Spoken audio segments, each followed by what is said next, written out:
What's going on, guys? It's your boy Scrub here, back again with another video. Hope you guys are all having an absolutely fantastic day. I know I am. If you are, be sure to press the like button. Otherwise, no joke, no scam. You will never get the dog of your dreams. If you press the like button, I promise you that a beautiful puppy will be under your tree on Christmas, alright? Don't look at me as Santa Claus. You're gonna have to communicate a little bit there, but he told me this was cool. What's going on, guys? It's your boy Scrubby here, back again with another video. Hope you guys are all having an absolutely incredible day. I know I am. Today we're gonna be talking about one of the craziest babysitters that I've ever encountered in my entire life, alright? I know you guys really like crazy babysitter stories. For you guys, it's like, I don't know, cocaine or heroin because you're really addicted to it.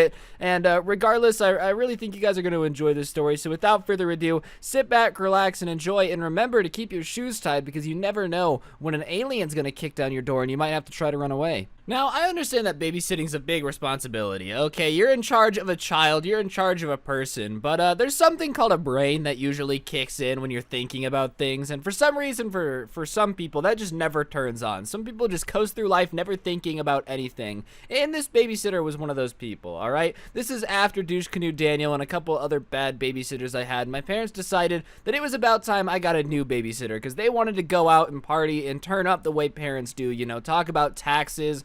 Oh, wow, wear socks and sandals outside. I don't really know what parents do when they go out. Okay, I don't have a kid, so I'm assuming parents just wear sandals and talk about taxes when they're at the bar, because parents are lame. Everybody knows that. And my parents, after learning about this whole Douche Canoe Daniel thing, the babysitter who locked me in the closet and invited girls over, decided that they were going to go onto a website where babysitters would have to post their resume and their qualifications, you know? They wanted to make sure that their son was left in good hands. And shout out to my parents for actually putting in some effort to finding this babysitter. It's just their fault that they didn't vet her enough to find out that she actually only had 2 brain cells working at any given time. So they go on this website, and there's this girl, and her resume is stellar, all right? She's the top of her class. She's going to graduate valedictorian. She loves children. She has pictures and reviews from 13 other parents saying that she's a great babysitter, and my parents are like, oh my gosh, this is perfect, you know? Our little Rai deserves the world, and this babysitter's going to give it to him. It's incredible. So they decide that they're going to get her for that Friday. So that Friday comes, and she comes over, and sure enough, she walks in, and she's like really overly enthusiastic, all right? You know, I'm just sitting here. I'm trying to play some Xbox. I don't know. Maybe some Crash Bandicoot on the PlayStation 2. And this chick is all up in my face. Oh my gosh, Ryan, do you like crafts? Do you like crafts? I love doing crafts. Don't you want to do some crafts tonight? Oh my gosh. Haha. Wow. Oh my gosh. She's like overly invested in everything I'm doing, all right? She's asking me how school was. And don't get me wrong, I appreciate a good conversation. But I can tell that this lady has definitely got a little bit too much energy for my personal taste, all right? What it seems like she got in a fight with Pablo Escobar, got smacked in the face with a bunch of white powder, ingested that white powder, and now is trying to babysit. She looks like she's hopped up on basically everything to ever exist. So here I am, sitting in my living room with a cracked out babysitter who's just going off about how incredible everything is, alright? The color blue was incredible. You know, the way my arms have elbows was incredible. I don't know if this girl had ever seen a human body before or been inside of a house, because I'm telling you, everything was incredible to her. And like, cool, I get it, don't worry, I'm awesome, guys. But I don't need you to tell me that my elbows are great. So whatever, my parents leave, and as soon as my parents leave, she's like, Ryan, what do you want to do? Let's do something fun. Okay, come on. Video games rot your brain. Come on, let's do something fun. I'm like, lady, it's 6:30 at night. I'm like 11. I'm really not trying to do anything, okay? I'm really just trying to sit back and play some Xbox. Unless you have something really fun to do, we're not going to do anything. She's like, let's do arts and crafts. I don't want to do arts and crafts. And I'm not kidding. As soon as I said I didn't want to do arts and crafts, it's like this lady's whole super happy persona where she's not a psychopath disappeared out the window, because she looks at me again and almost in a growl. Like you know when a cat growls at you when you're petting it because it wants better pets? Yeah, that's what this chick does to me, a child. She growls and goes, I said we're gonna do arts and crafts. And I'm like, okay, let's do arts and crafts. I'm 11 years old. I was not prepared to get growled at out here, all right? Up to this point, my craziest experience was getting lost in a Kmart. This time, I have a teenage girl in my face growling at me that I have to do arts and crafts. You bet I caved. You bet I was like, oh yeah, arts and crafts is my favorite. Haha, let's do it. Ha ha ha. I'm not scared of you at all. Ha ha ha. So she like drags me up to this living room table in my house and goes out to her car and gets this huge thing of crafts, right? And I'm not a very crafty person. I'm more of a video game guy, you know? I'm more of an outdoorsy skater type. Not once in my life have I ever been sitting on the couch going, you know what I really want to do? I want to make a keychain. That just sounds sick. And if that is what you're into, you know, good for you. But that's not just me. Considering I was 11 and didn't even have a car, making a keychain was never something I was going to be interested in. But for some reason, this chick brings in some crafts where we're going to make keychains. And I'm kind of like, I don't have a car. This is dumb. And she's like, well, I'll take your keychain. So now you're forcing me to make crafts so that you can take it home? I don't know what this is. This kind of seems like a little bit of racism, but all right, fine, whatever, fine. I will make some stupid keychains and then I get to play video games. It's a good trade-off. It's pretty fair. It's solid. So here's my 11-year-old nibble-fingered self trying to make some keychains with this girl yelling at me every 30 seconds because I'm doing it wrong. All right, Rebecca, sorry I don't know how to make a keychain. Please enlighten me. Like, she is screaming at this 11-year-old for not knowing how to make a keychain. So at this point, I'm fed up. I'm tired of Rebecca's crap, all right? I am not here to get yelled at while making a keychain. All I wanted to do was play some video games, hang out, maybe play some Halo. Maybe we could play split screen. Let's do something dope. Not once did I ever say I wanted to make keychains. So obviously, I'm not putting in my maximum effort, and she's screaming at me about how I need to try harder, and she knows that I can do better, and it's kind of gross that I don't appreciate what she set up for me. Appreciate what you set up for me? I told you I didn't want to do this, lady. Why are you yelling at me? I don't know who you think you are. This is my household, all right? You see that chair over there? I peed on it. I marked my territory. You're sitting in my pee right now. I don't know who you think you are to come in here and make me make a stupid keychain. I don't want to make a keychain. I really don't. I'm just trying to sit here with the boys and play Xbox. But whatever, she starts screaming at me, so I kind of find a way to get out of it. I'm like, you know, my parents don't have keychains. The cars are push to start. And she's like, oh, okay, well, like, we can come back to this later. Are you hungry? And I was like, yeah, I'm really hungry, you know, really hungry. I want a 5-course meal that it's going to take you 8 hours to cook. So that way, by the time you're done cooking, my parents will be home, and I don't have to deal with you being insane. And she's like, okay, well, let's go get you food. What do you want? Like, what do you like to eat? And so I tell her mac and cheese, the 11-year-old special, right? The 11-year-old special. Because what 11-year-old doesn't like mac and cheese? That is the classic childhood food. It slaps, it's pasta, it's cheesy. Sometimes, if you're really lucky, it's super cheesy. You know, it's my go-to. I'm 11, all right? I really want mac and cheese. So I tell her, oh, I want mac and cheese. And the look on this girl's face, bro, you would think I just ripped her keychain in half. She starts lecturing me about how the dairy industry is disgusting to cows and how cows are constantly mistreated. And you know what? I'm sorry, cows. I'm sorry. I'm really sorry you got to go through that. Mac and cheese is really good, though, okay? Like, cheese is delicious. And I'm sorry that cows have to suffer. But sometimes, to achieve greatness, bad things have to happen. So I kind of look at her like, all right, I mean, sucks for cows, but I'm just doing me. And you know what this girl does? Screaming at an 11-year-old that cows have feelings and, like, brains and stuff, which obviously they have brains, okay? They're not that dumb. She decides that, you know, Ryan, you're a good kid, but because you want mac and cheese, it's up to me to teach you that being vegan is the way to do things. Pulls out her phone and goes on the PETA website and finds a video of cows getting mutilated. That's right, not just cows, you know, not having a good time, maybe getting milked a little rough. No, cows like getting cut open in the middle of a dairy farm. Sits me down and makes me watch like 30 minutes of this.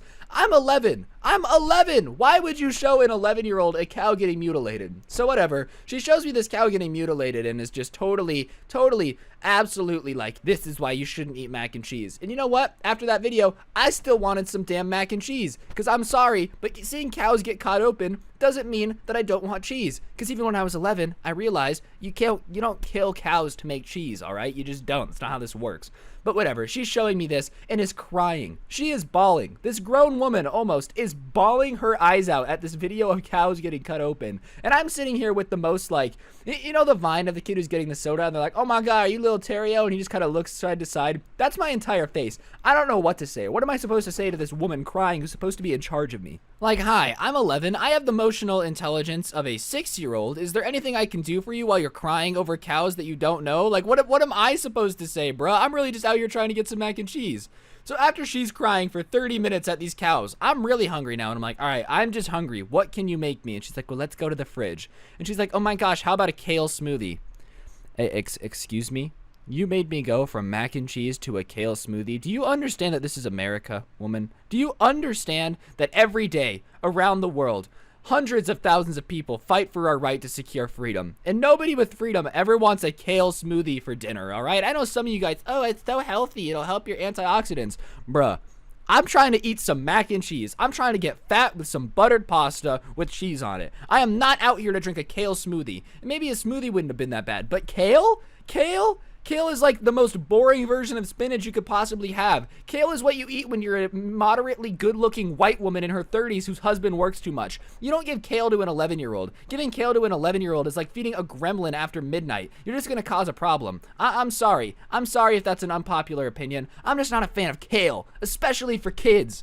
So if you're keeping track, so far tonight, I've been lectured on why I need to make keychains and screamed at for making keychains wrong even though I've never built one, and then got shown a video of cows getting mutilated while this woman cried for like 30 minutes straight and then had to eat a kale smoothie for dinner. And trust me, every sip of that kale smoothie, all I was thinking about was the American flag waving over some bacon. Except I didn't say that because I knew if I mentioned anything about bacon, I was gonna have to watch a video of pigs tap dancing for half an hour while she told me how they're so smart. Like, it was just a bad situation. So obviously, I'm pretty fed up with this babysitter for the night. And after I drink this kale smoothie, I'm like, can I go to bed?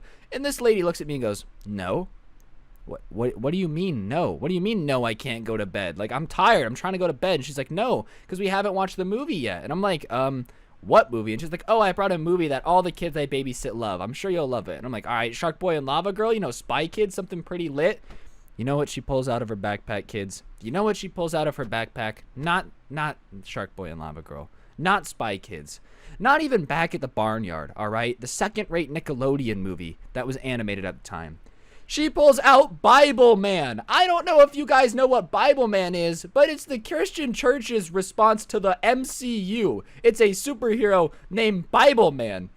I'm not saying anything about religion, all right? But I think we can all agree that Bible Man actually might be the lamest thing to ever exist. Nobody who likes superheroes was like, you know what would make this better?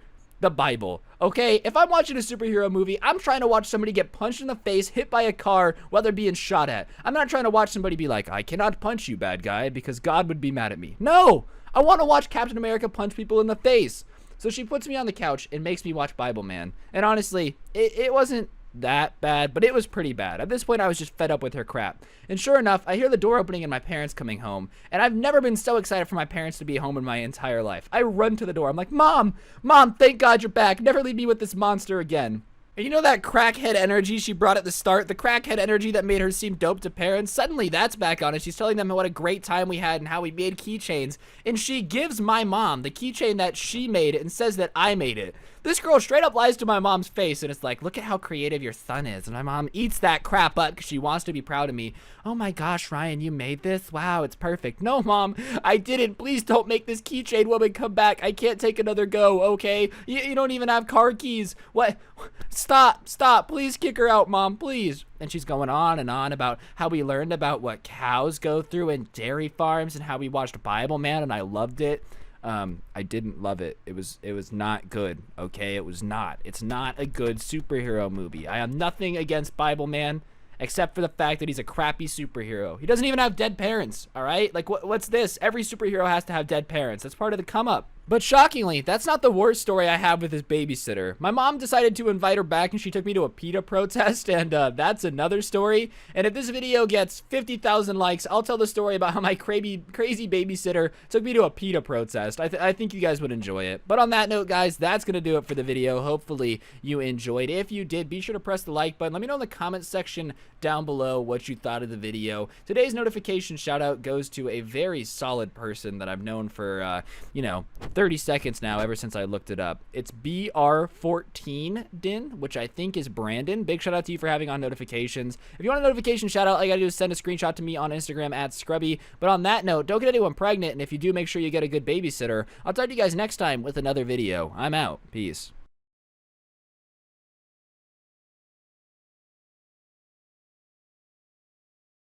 What's going on, guys? It's your boy Scrubby here, back again with another video. Hope you guys are having a great day. I know I am. And today I've got a story that was actually told to me by my little brother about a time that a dad ended up throwing hands with a kid on a field trip. Yeah, that's right, ladies and gentlemen. Apparently Floyd Mayweather versus Logan Paul was the second coolest fight that went down.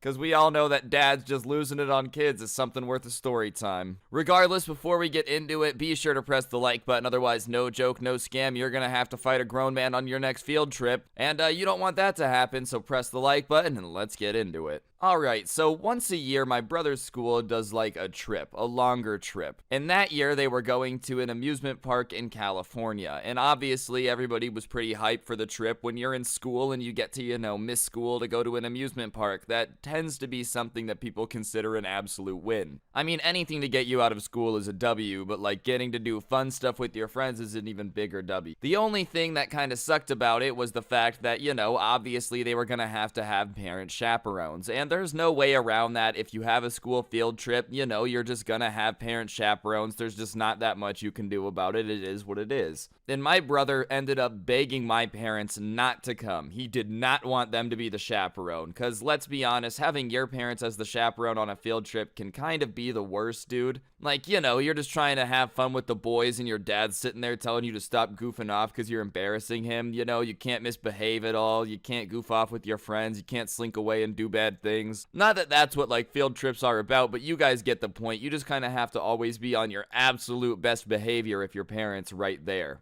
And, my parents agree not to come as long as one of my brother's friends' parents go, and he ends up in a group with just his friends and one of their parents. It was one of the more chill parents of his friend group too, so he was really, really excited. But there was one kid, though, in his grade named Mike who ended up bringing his dad. And Mike, he wasn't bullied or picked on or anything, but he ended up just starting a lot of crap. He was just always feuding with somebody for something. The guy who was just always involved in some type of drama for some reason. He was exactly that kid. Like, he was the one who was just always involved in some sort of drama, And because of that, he didn't really have anyone who wanted to be in his group, so he ended up kind of just getting like the random collection of kids who didn't have a group either, who just got put with him because he had a parent chaperone, So there was not really an incentive for them to get along. They didn't really know each other.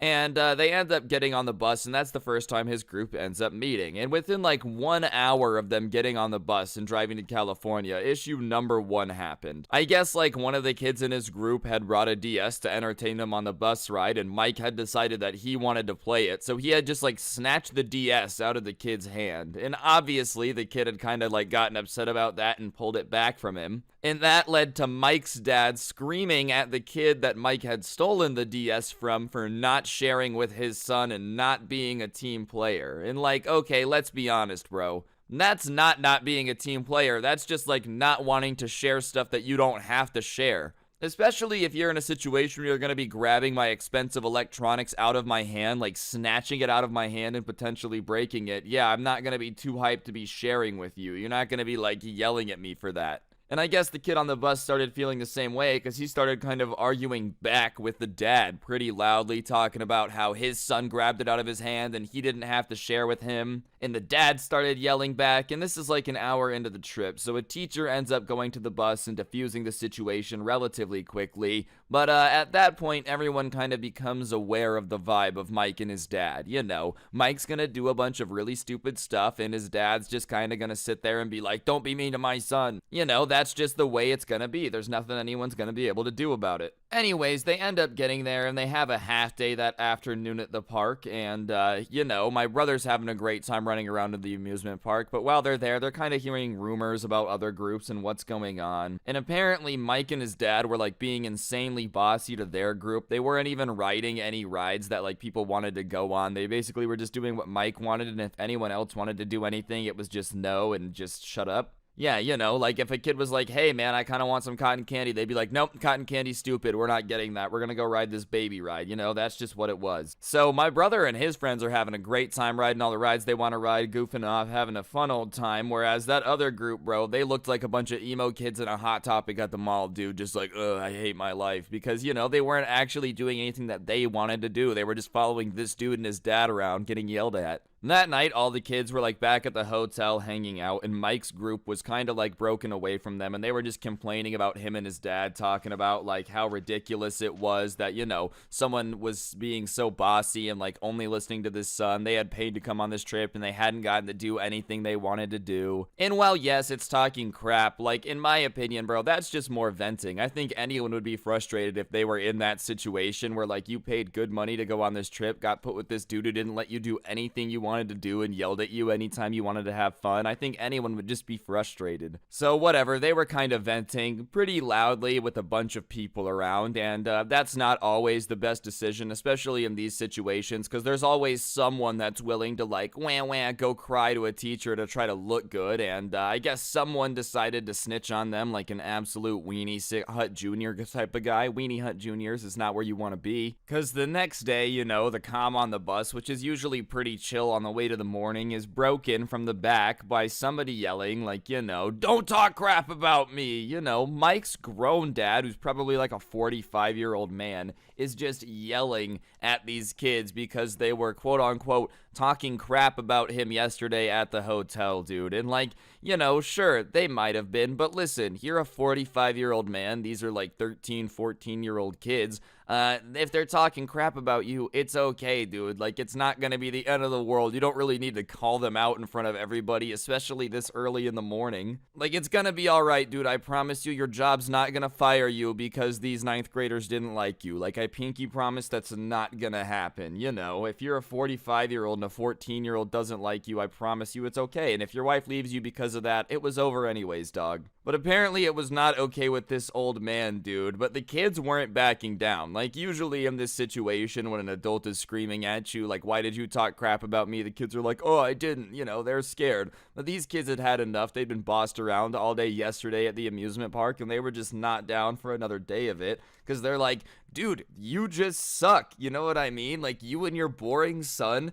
just suck. It is what it is. And at that point, the entire bus is listening, but they're doing that thing like when you're in school and you're trying to look like you're not listening so it keeps going, but you're definitely like eavesdropping super hard, you know? Nobody knows who says it, but after that gets said, Mike's dad is just done and absolute chaos ends up breaking out, dude. Apparently saying that you suck, you and your boring son suck, yeah, that's too far. That's where the line is for Mike's dad to just start swinging. Alright guys, I'm going to interrupt the video for just 1 second. On screen now is a Roblox gift card. For those of you that don't know, I give away a gift card in every single video here on this channel as a way to say thank you to everyone who's subscribed with notifications on. So if you haven't already subscribed, turn on those notifications. I really appreciate it. And if you already do that, then thank you. You're an absolute unit and you support the channel a bunch and I can't thank you enough. And you're a god. Appreciate it a bunch, and I'll shut up now and get back to the video. Thanks. Either way, after that comment, Mike's dad ends up grabbing one of them by, like, the collar of their shirt and lifting him out of the bus seat, dude, which has got to be pretty scary. Obviously, talking crap is talking crap, but when the grown man who's, like, not supposed to be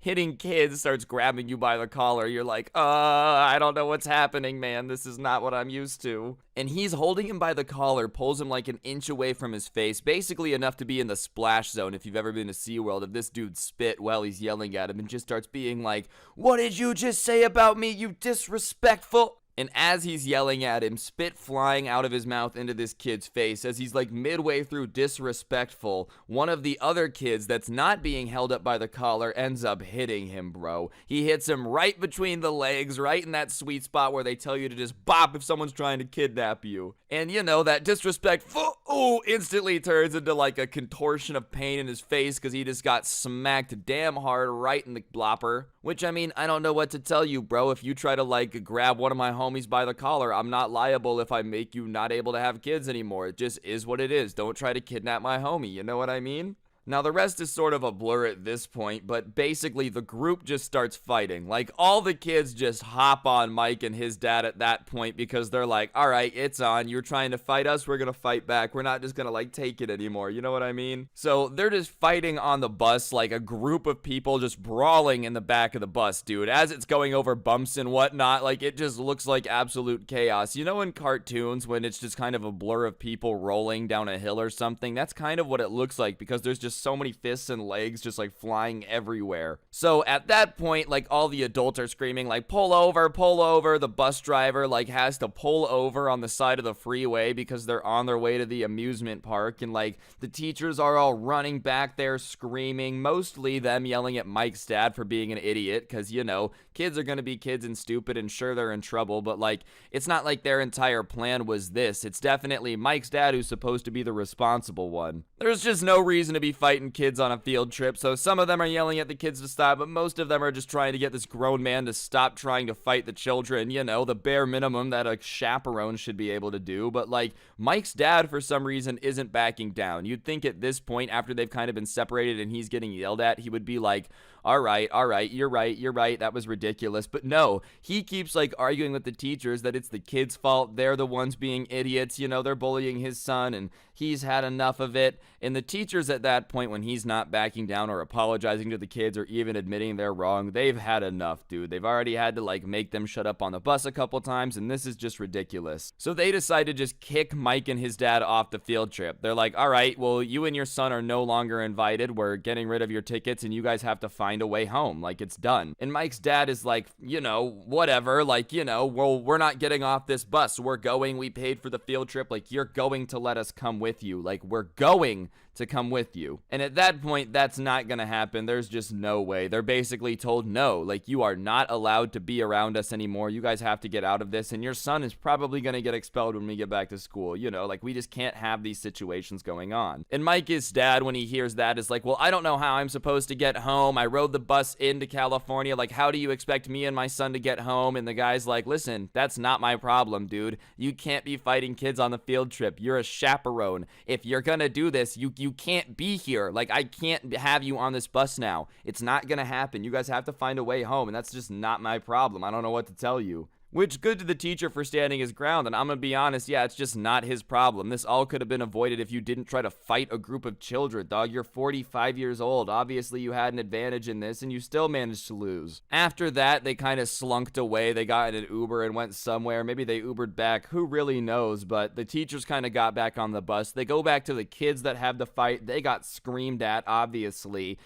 put into new groups, like, separate from each other. And they got in a bunch of trouble, but they didn't end up getting kicked off the field trip. I think the teachers kind of understood that it was probably better to let them continue, considering that they were going to have to explain to their parents that their parent chaperone tried to fight them, you know. It's not like they knew that the dad was crazy either and was going to, like, grab them by the collar and try to fight them. No one really expects that from their chaperone. It's not a common sense move for someone to just be doing that on a field trip. The class ended up still going to the amusement park, and, you know, the kids ended up getting, like, that legend status around the school for just being absolute G's and like being cool on the field trip. You know, they literally won a fight against an angry grown man. I'm gonna guess that Mike and his dad probably figured out that it wasn't worth it when they got back and he got expelled from school. You know, they had to go find a new one halfway through the year, but hey, that's just the way the ball bounces sometimes. Not sure how he explained that one to the wife, but I'm gonna guess it did not go over well. I ended up fighting some kids and now we gotta find a new school, but you know, it is what it is. Anyways, guys, I think that's gonna do it for the video. Hopefully you enjoyed. If you did, I would really appreciate you taking just a quick second to press the like button. It really does help the video do better, and I'd really appreciate it. And while you're down there, go ahead and comment the word banana if you've made it this far into the video, just so that way I know how many people made it to the end. It also helps me out. And as I said earlier, if you aren't already subscribed, you might as well hit those buttons, okay? Turn on notifications. It helps me out, and you get good content. It's a win-win. Other than that, use code Scrubby at the G Fuel checkout for a discount. Helps you out, helps me out. Literally, everyone is a winner. The link to the merch is down in the description as well, with a link to a Spotify where I tell stories if you want to listen on there. And yeah, on that note, don't get anyone pregnant. If you do, make sure they're hot, and hopefully I'll see you guys next time. I'm out. Peace. Yo, what up, guys? It's your favorite Gen Z YouTuber here, back again with another video where we okay some boomers so hard that they get clapped on. And press the like button if you okay those boomers. Real talk. Anyways, guys, it felt super weird to not do my normal intro, so I'm probably never gonna do it like that again. But real talk, what's going on? It's your boy Scrub here. Hope you guys are having a fantastic day. Today I have a story about Karens. No, it's not my neighbor Karen, but it's another Karen that I tried to help out, and this boomer backstabbed me and actually got me in trouble for trying to be nice and help her out when I was at work. So, you know how it be, whenever Karen backstabs you, you do the logical thing and push her wheelchair down the stairs. Karens are everyone's mortal enemy, alright? They basically have some type of beef with something constantly. Like, they cannot be happy. I'm telling you, there's a gene inside of Karens that makes them the most angry species on Earth. It's just one of those things, alright? And I've had to deal with tons of Karens in my experience, but this is the first experience I had that really made me realize that any boomer named Karen does not deserve human rights, all right? We gotta make sure that all Karens are single-handedly denied all rights. And this story takes place at one of my normal jobs. I've had 2 normal jobs in my life, but this is one of the things that inevitably got me fired from the movie theater I worked at. Like, I actually ended up getting fired because of this Karen boomer. So big shout out to Karen for getting me fired from my job and making me have to make YouTube videos, I guess. So one day I'm at the movie theater, right? It's a pretty dead day, and this Karen, like probably 45, 50, walks in with a group of like 6, 7 kids, and they are rambunctious. They're screaming, they're running around. It looks very exhausting to deal with, all right? Like, they're being kids, but you know that look when there's 8 kids and 1 parent, and like the kids are being a little bit crazy, and you just kind of feel bad that they're gonna have to deal with that all day. So she walks up to me, and she's obviously exhausted, and I feel pretty bad, and spends like $100 and is super nice to me the entire time. She has to get all the concessions for all these little kids, so she spends like $100. She's super nice to me the entire time. She's pleasant, which surprised me because I kind of expected her to be rude, like I expected her after dealing with these kids all day to be a little bit rude, which is my bad, but she was super nice, right? And I appreciated it. We had a good interaction. I'm like, wow, this lady's dealing with all these kids, and she was nice, and she spent a lot of money. That's super flattering, like good for the business, good for us that this lady decided to bring her kids here, right? So she leaves and goes into the movie, and everything seems pretty normal. It's probably about 10 minutes later, she walks back out, and she walks back up to me, and she's like, hey, I forgot a drink for myself after getting them for the kids, and can I get a drink? And I'm like, yeah, for sure. So I get her a drink, and she's still being incredibly nice about it. She's being polite, she's asking how my day's going, like being way nicer than most people are. I don't know what it is about a movie theater, but for some reason, most of the people that would come and get things from concessions were just mean to me for no reason, bro. Like, listen, I'm just trying to get you popcorn and get this bread, dog. The least you could do is not be mean to me. I don't want to be here either. I don't want to deal with you. I don't want to look at your ugly mug. You don't want to look at mine. Let's just give each other popcorn and move on, But most people would just be mean. They'd be like, oh, what? Are you serious? These are the prices? Yeah, me, the guy working the concession stand. I rigged the system, bro. I set up everything to be more expensive just to piss you off. Like, people were just mean to me when I was in concession, so she was being super nice, right? So I get her drink. It was a large Coke, and large Cokes are obviously pretty overpriced at the movie theater. I think it's like $8 for a large Coke. It was a bit ridiculous. I'll admit that. But she doesn't complain, and she hands me the card, and the card that she hands me gets declined. And this will happen before. Sometimes the card is just weird. If you just bought something with that card, and then you come back out and buy something a couple minutes later, your bank is like, wait, hold on, why are you buying multiple drinks? So it happens. So I say, oh, okay, it happens. No big deal. And she hands me another one, and it gets declined again, right? And so she's like, oh my gosh, I'm so embarrassed. These are all the cards I have with me. I guess you can just keep the drink. And at this point, keep in mind, she's spent a lot of money here. She's been really nice to me. She's got a ton of kids. Seems like she's having a rough day. And her card just got declined after she had just spent $100, right? So, like, I know she's not, weaving me some sob story about, like, my cards don't work. Can I have the drink for free? Like, she didn't ask for anything. So I decide, you know what? Hey, this lady's having a bad day. Don't worry about it. Just take the drink. Don't worry about it at all. Don't sweat it. Like, you just take the drink, go back, enjoy your movie, have a good day. Don't worry about it. And what does this boomer do when I try to be nice and give her a free drink, bro? She gets mad at me. She starts yelling at me, oh, you think I'm poor, huh? You think I'm poor? You think I need a free drink? And I'm like, no, your card just declined and you can have the drink. Obviously, I know you're not poor. I did your order like 5 minutes ago and it was like $100. Obviously, you got money to spend. I'm just saying, your card's not working. If your card's not working and you can't pay for it, you either don't take it or, like, what do you want me to do? Like, I don't think you're poor, but you just take the drink. Like, take it. I'm saying you, it's fine. I don't think you're poor, right? And so she's like, oh my God, what do you think I am? Just some peasant that needs to take freebies? And I'm like, dude, no, just take the drink. I'm trying to be nice out here. So I'm trying to say, hey, I'm sorry. I didn't mean any disrespect. Like, you don't have to take the drink. You don't have to take it. I will get rid of it. Don't worry about it. And now she's like, oh, so now you're just going to take away the free drink you just offered me? And I'm like, what do you want from me, woman? You're yelling at me for calling you poor for trying to give you the free drink. I try to give you the free, I try to not give you the free drink. And now you're mad that I'm taking away the free drink. Do you want it or not? Do you want the free Coke or do you not want the free Coke? Because I'm getting mixed signals here, woman. I don't know what you want me to do. Like, I can't just snap my fingers and fix your card. Sorry, I don't work for MasterCard or Visa. Maybe you are broke. I'm not really sure. Maybe you maxed out your credit card at the movie theaters. I'm not an expert, but all I know is you can't pay for it. Do you want the free drink or not, right? And she's just getting livid. She's like, oh, you just think that you're so much better than me. I know that you couldn't afford $100 for these kids. I'm like, yeah, obviously, I'm working at a movie theater for minimum wage, Rebecca. Like, obviously, I'm not doing too hot, okay? I'm also 17.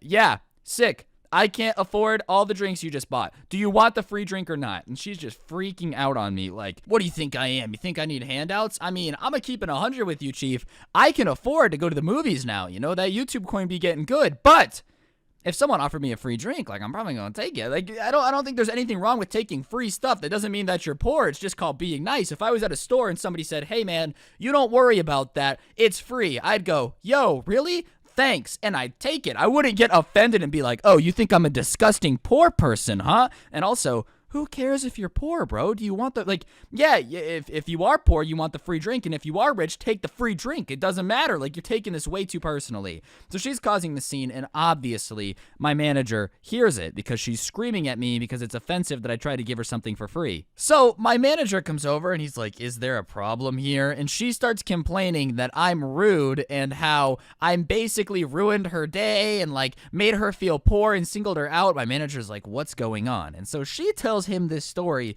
that apparently she came out and her cards were declined, so I laughed at her and said, oh, do you need a free drink? Which is not what happened. Like, this girl made it seem like I was, you know, a dragon guarding my pile of gold. I don't even own this theater, lady. Why do I care if I give you a free drink, bro? Like, it just makes no sense, right? So she tries to make it seem like I made fun of her for being poor, and she's causing a scene, and it's demanding that I get fired, all because I tried to give her a free drink. And my managers at this point were not very nice, right? Like, they didn't like me a ton. So this lady's snapping. Apparently, I'm bullying her and calling her poor for not being able to buy a drink, which just never happened at all. Like, that's just not true, but whatever.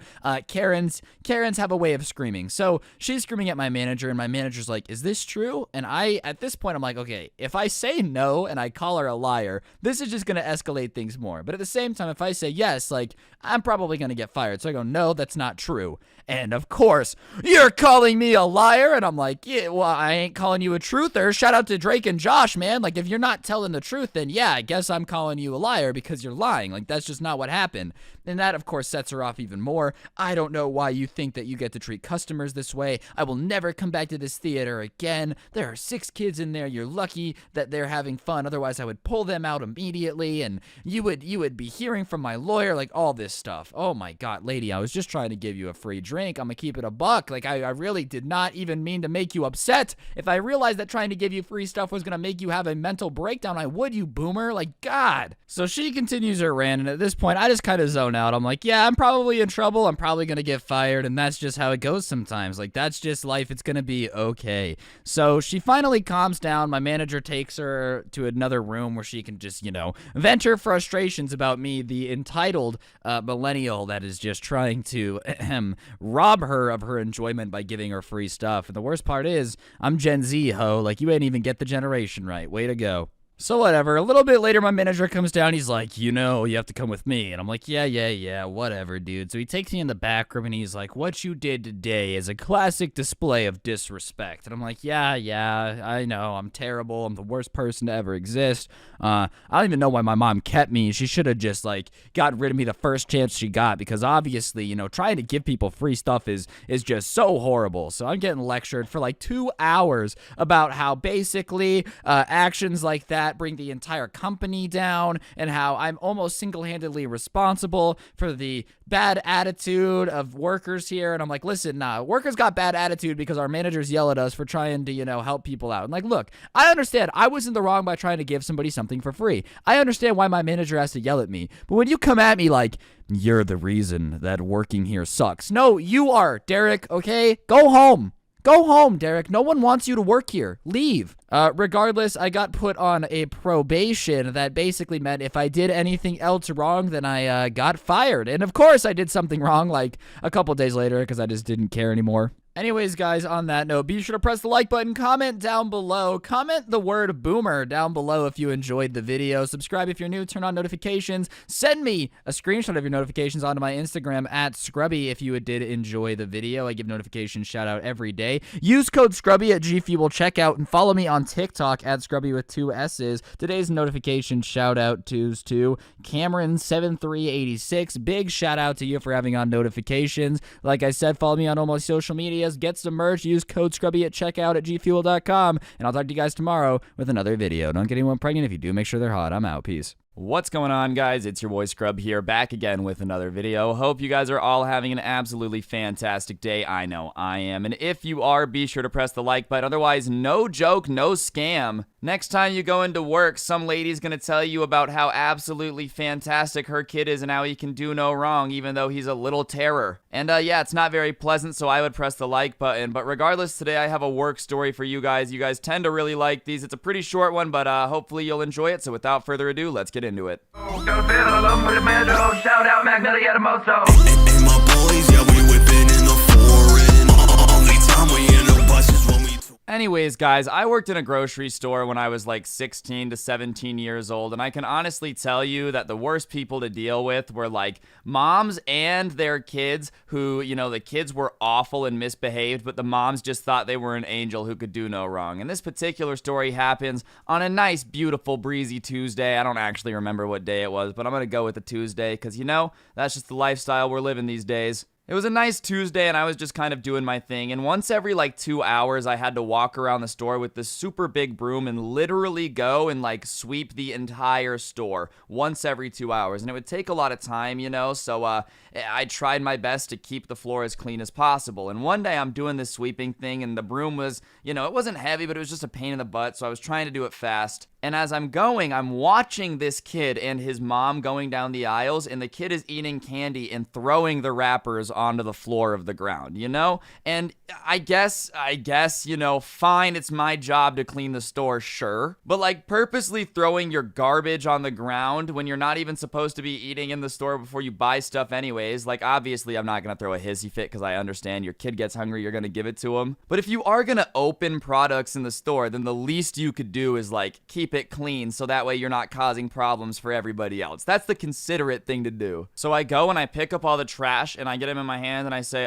excuse me, ma'am, you know, your kid's dropping his Tootsie Roll wrappers. I picked them all up, but I'm just letting you know. Which I feel like to this day is the most polite way to say that. You make her aware because I'm thinking that no mom would just let her kid throw trash on the floor willy-nilly, you know? And that way it's like, look, you don't have to do anything. We're totally okay. Accidents happen. All good. That's what I thought was going to happen, dude. But she looks at me and she goes, how do you know that it's my son's Tootsie Roll wrappers? Keep in mind, no other kid in the aisle, and he's eating Tootsie Rolls, you know? So I go, well, he's eating Tootsie Rolls, and she goes, well, how do you know those are his wrappers? And I'm like, because I've been sweeping, and I've been watching him drop the wrappers on the floor. I've watched him do it. And she looks at me and goes, my kid wouldn't do that. You must be looking at the wrong kid. Like, telling me that I'm just straight up blind and didn't see her kid dropping wrappers on the floor. So obviously I'm like, okay, well, you know, if he could just not pick up or not drop the wrappers on the ground, I would appreciate it. And she's like, my son would not litter. Are you accusing my son of not having the decency to clean up after himself, you know?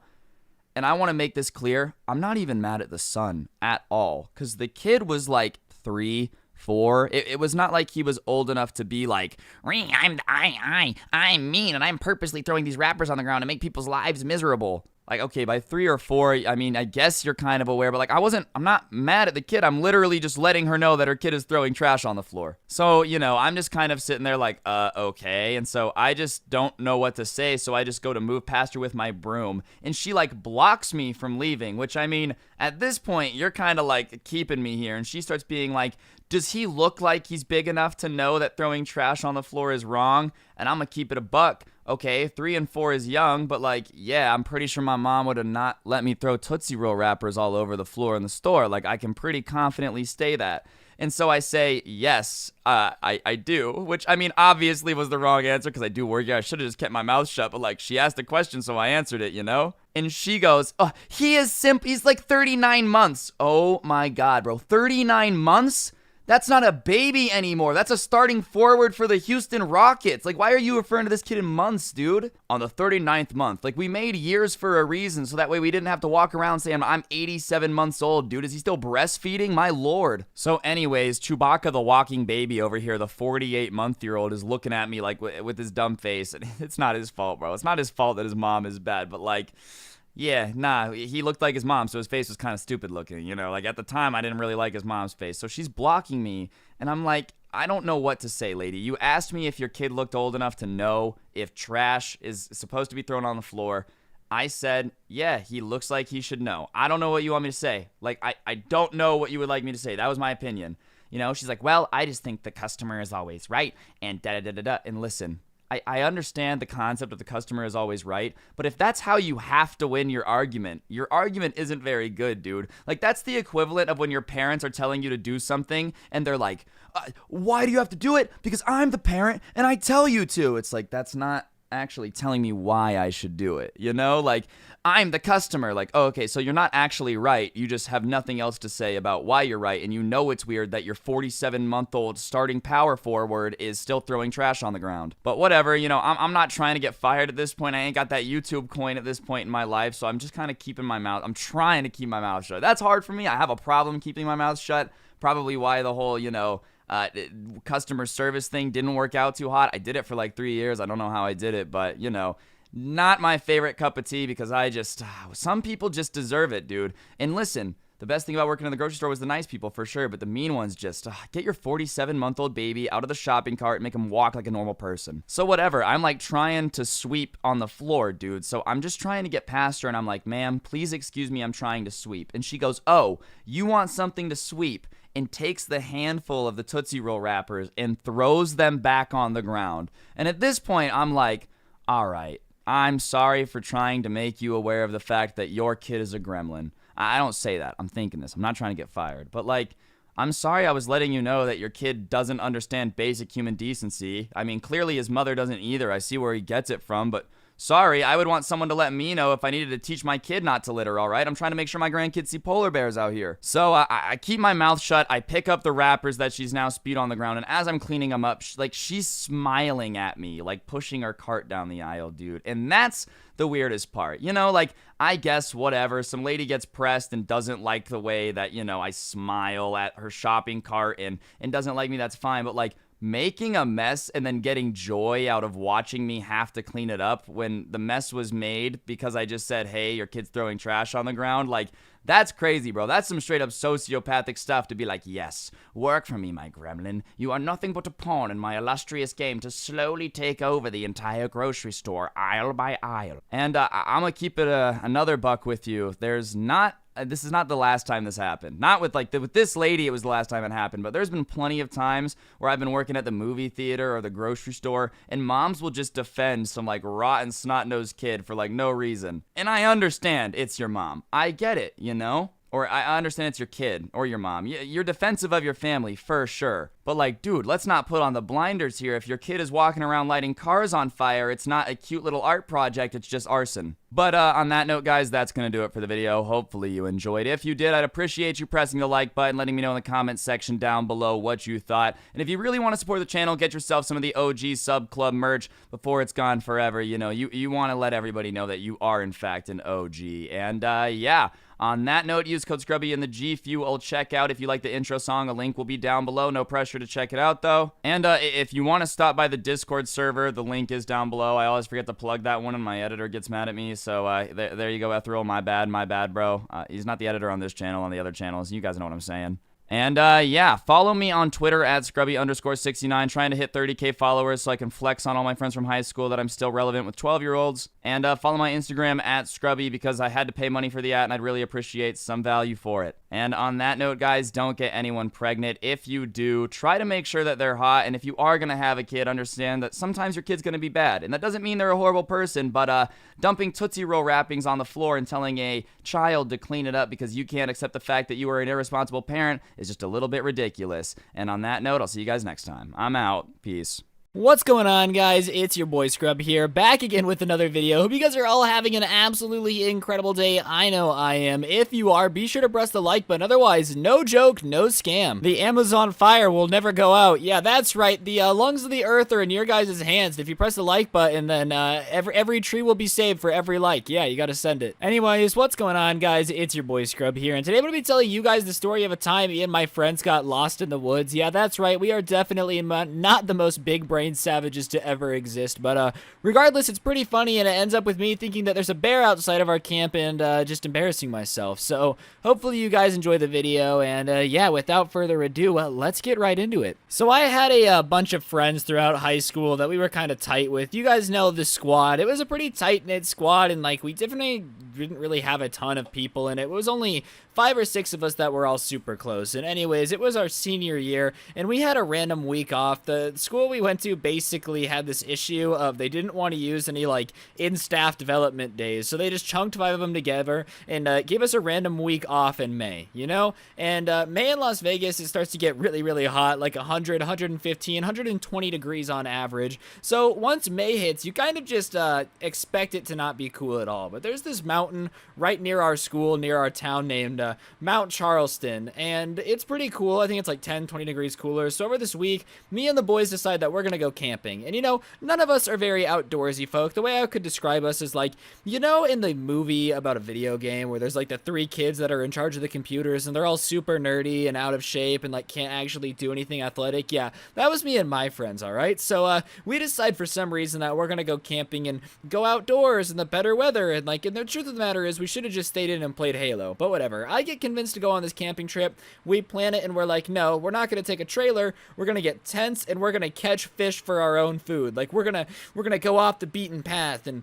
do what we have to do and make things happen to survive, which is genuinely one of the worst ideas I've ever heard in my entire life. Like it definitely is not a good idea.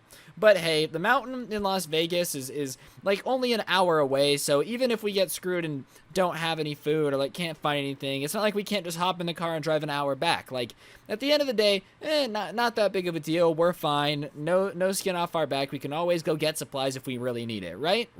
That's what I thought. So whatever, we all commit, and about a couple days before we leave, keep in mind I've planned to go over to this place just an hour outside of town. I haven't packed anything super intense. I'm not even really packing hiking shoes because I'm figuring we'll just like park right next to our camping spot, you know? One of the kids goes, oh yeah, my parents said we could go to this place in Utah if you want. And the difference is this place in Utah is super isolated, all right? I'm talking at least 2-3 hours from any real civilization. You can't see a city from where it's at. It's more isolated. People aren't always traveling through. It's not a super popular tourist spot. We should go there instead. And I'm like, you know, guys, we haven't exactly planned to actually be in the wilderness, all right? Like, we were planning to go to the fake wilderness, okay? Like, we were going to go to a forest or a mountain where, you know, I don't know, half the trees are like cell phone antennas. That was my plan, at least. I wasn't exactly super hyped for the idea of actually being in the middle of nowhere. Because don't get me wrong, the outdoors and cool and all, but I was never made to survive outside, you know? Like, there's some people in this world that are hunters and gatherers, and they just thrive in nature. It's their sweet places where they're happiest. You know, I really like CSGO, so definitely not the type of guy who wants to go live in the middle of the woods. But all my friends are like, yeah, dude, let's do it. It'll be so lit. And I'm like, all right, fine. You know, fine. I'll end up in the middle of the woods in Utah. But if I die, it's on you, okay? My parents are going to be really, really sad at my funeral, and that's going to be on your guys' conscience. But if you want that to be on your conscience, that's fine. So the day comes before our week off, and we pack up our stuff and go to Utah. And after about a 4-hour drive, we get there. And our friend pulls off to like the side of the road, parks and says, all right, let's go. And we're all like, oh, like, is it right here? Like, wow, it's really wood. And he goes, no, it's like a 2-hour hike. So let me get this straight. Not only am I 2 hours away from civilization, ladies and gentlemen, not only that, but on top of that, I have to hike another 2 hours into the middle of the woods to find this land that your parents own. Did your parents buy land in Narnia? Like, did your parents buy land in North Korea? Are we sneaking over the border to meet Kim Jong-un? What is going on here? Why would you buy land that's so isolated? That just seems silly to me. Like, call me crazy here. I'm not a big fan of having to walk 2 miles to be stuck in the woods, all right? The entire point of camping is to be one with nature, but I'm not trying to be one with nature like French kiss it. I'm just trying to, you know, caress its hand gently. Like, I'm not trying to make moves out here. I'm really just trying to camp and have a good time with the boys and get a little hydrated. That's all I was really going going for. So we hike this 2 hours into the woods and finally stumble upon this land. He goes, all right, this is it. So like, let's set up camp. All right. And like I said, I didn't even have hiking shoes. So I just did this super hard hike for 2 hours in Vans, and my feet are basically bleeding. Like, I'm not even gonna lie. In that moment, if I had a cheese grater, I might have just scraped off the bottom floor of my foot because it was all in pain. I know that's a visual none of you guys wanted, but there, it's yours now. It's in your head. You guys keep it, hold on to that, you know, do whatever you want. I don't really care. So, after this 2-hour hike, we start setting up camp, and I'm really hungry. And if you remember, we made the bright idea, the super bright idea, to not really pack a bunch of food, because we were like, we're gonna fish and forage, which, you know, sounds super Bear Grylls in the middle of chemistry class, alright? But it's way less Bear Grylls when you're hungry in the middle of the woods with the sun going down. Like, none of that is dope. But our friend's like, don't worry, okay, there's a fishing reservoir, there's like a lake thing, I don't really know what it was, reservoir, lake, pond, what's the difference? Okay, there was fish in it, so we just gotta go fishing, and we're like, oh yeah, for sure, except, we're all a bunch of city boys from Las Vegas who have never caught a fish, alright? We are not experts by any means. None of us are really out here blazing the, Appalachian Trail, settling the west of America with our cowboy hats on. We are not those types of kids. So, whatever, we go fishing, and I actually managed to catch a fish because I am an outdoorsman, you know? I lied earlier about not being made for the outdoors. Since I caught a fish, I basically proved that I'm better at surviving than Bear Grylls. So, we're doing all this stuff all weekend, and it's actually pretty fun. Like, don't get me wrong, it was hard. We managed to catch enough fish. We managed to get water. Like, we were really doing okay, you know? And I was on top of my world. I was like, dang, we really are some outdoorsmen out here, you know? Like, no one thought we could do it, but we did. We're basically the Portland Trailblazers, you know? Like, everyone's like, oh, all they have is one good player. And then we come out the cut and beat Russell Westbrook with the fadeaway, you know? Like, that's just how life has to be sometimes. And regardless, I was feeling pretty confident after surviving for 5 days in the middle of the woods without packing a ton of supplies, which, like I said, is really dumb. Don't do that. If you're gonna go camping, take enough supplies just to be safe. You can try to be cool and be Bear Grylls, but the least you can do is make sure everything's safe first, you know? That was our mistake. So, whatever, we just did this super savage, swagged out camping trip, and we're like, all right, now we gotta hike the 2 hours back in. And like I said, it was super fun. A bunch of stupid stuff went down. We got pretty hydrated basically every night. We went fishing. We had ourselves a good time. You guys get the 411 and the 411, you know what I mean? You know what I mean? Everybody keep your smiles on. But this 2-hour hike that's supposed to be us just coming out of the woods, you know, very slowly and very quickly gets a little off course. And next thing we know, it's been 4 hours and we have no idea where we are. And I don't know if you've ever been from the high of actually thinking you're Bear Grylls. I thought I was king of the mountain. I was actually going to bathe in salmon blood to make the bears come try to fight me because I was such a mountain man. To being lost, you realize just how much the earth can screw you guys. You know, like, don't get me wrong, I love the earth, but has anyone thought about how easy it is for the earth to kill us? All right, it has sharks on it. I don't have sharks on me. I can't fight back. And here I am stuck in the middle of the woods with nothing but wilderness around me. And I'm pretty sure this is GG. This is going to be the end of it. So I actually start getting mad at the guy who's guiding us. I'm like, how did you get us lost? What the hell, bro? Like, come on. And he's kind of apologetic. He's like, I didn't try to get us lost, all right? It wasn't on my agenda. Purposely get lost. So as we're lost, we're trying to figure out what to do. And it's a pretty hard decision to make when you're stuck in the middle of the woods. Like, do you stay put? Do you try to go back the way you came? Do you keep going? Like, what are you supposed to do? And I basically take control of the group, and I'm like, look, guys, we're lost. It's pitch black pretty soon. It's taken way longer. We still have another day till we were supposed to be back. So let's just walk back as far as we can, and then we'll set up camp. So we hike maybe an hour back and decide to set up camp. And this is the first night we're lost in the woods. And we were going back a day early just because we all decided that we wanted to play Fortnite and goof off for a little bit before we actually had to get ready to go back. So, well, not Fortnite. Fortnite wasn't out. Call of Duty. I don't really know what it was even the big game back then. It might have been Minecraft. Who knows? Who knows? All right, games come and go, but friendships are forever. Damn it. So we set up camp for that night, and all of us are pretty terrified. All right, like I don't know if you've ever actually felt lost, but it's like one of the most hopeless feelings I can ever describe. You basically realize that nature is huge, and it does not care about you. And like if nature wants you to get yeeted, you're gonna get yeeted. You're not winning a fight against nature. So obviously we're all pretty scared, but thankfully we have tents and whatnot. We still had some leftover food, so we're okay for that night. But as the sun's going down and it starts to get creepier, I definitely started to freak out. Because, like, when you feel safe and you feel like you're on a campground in the woods, there's a lot less to worry about. You're not as stressed. But as soon as you're lost, all these noises start, like, freaking you out, In the middle of the night, probably around 2 in the morning, I started hearing these rustling in the bushes, and I was like, oh my god, we're going to die. Like, I don't know what it is. Obviously, there's bears in the woods, there's mountain lions, stuff that can, yeet you. And when you and your buddies are huddling for warmth, the last thing you want is a cougar to come get a triple kill. Like, that was not trying to be on the agenda. And the noises kept getting closer and closer. Like, I started, when I was first hearing them, from a little bit outside of, like, our camp, for lack of a better word. And I definitely was a little scared, but I didn't really think anything of it. I was like, no big deal. Like, everything's going to be fine, right? And as it started to get closer and closer, another friend of mine woke up and looked at me and was like, do you hear that? And I was like, yeah. And he said, it sounds like a bear. And obviously, we were a bunch of city kids from Las Vegas. Like, if we would have stayed lost forever, we definitely would have croaked after, like, another day, okay? We were not going to be very powerful. I don't know why I believed him, but when he told me it was a bear, I instantly started freaking out. Like, I was like, oh my god, we're yeeted, we're donezo. And then something started rubbing against the outside of our tent, and me and him were, like, trying to stay still, okay? I'm not even gonna lie, our sleeping bags were about to be multiple shades of yellow, because I was about to piss myself. Like, nothing is terrifying quite like thinking there's a bear sitting outside of this tent you're in, and it's going to devour you. Like, that is not a very cash money feeling, if I'm allowed to quote Lil Wayne here.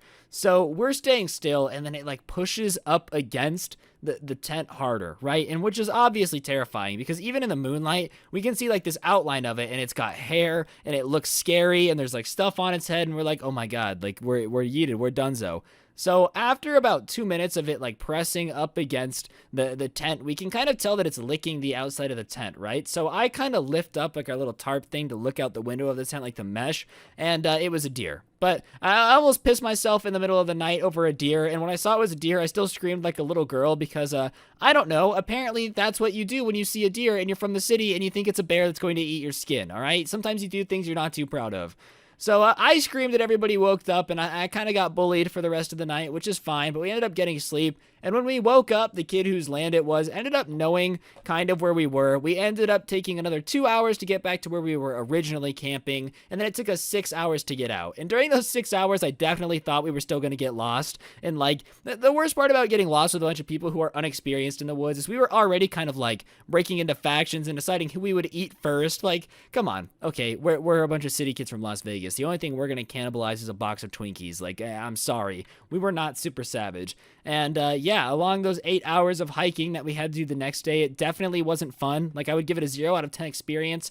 Being forced to march does not feel cool, and now I know it's against the law in the Geneva Convention. But on that note, guys, that's going to do it for the video. Today's notification shout-out goes out to Moss000. Big shout-out to you for having on notifications, man. If you enjoyed, I'd appreciate you hitting the like button and commenting down below. But on that note, don't get anyone pregnant. If you do, make sure they're hot.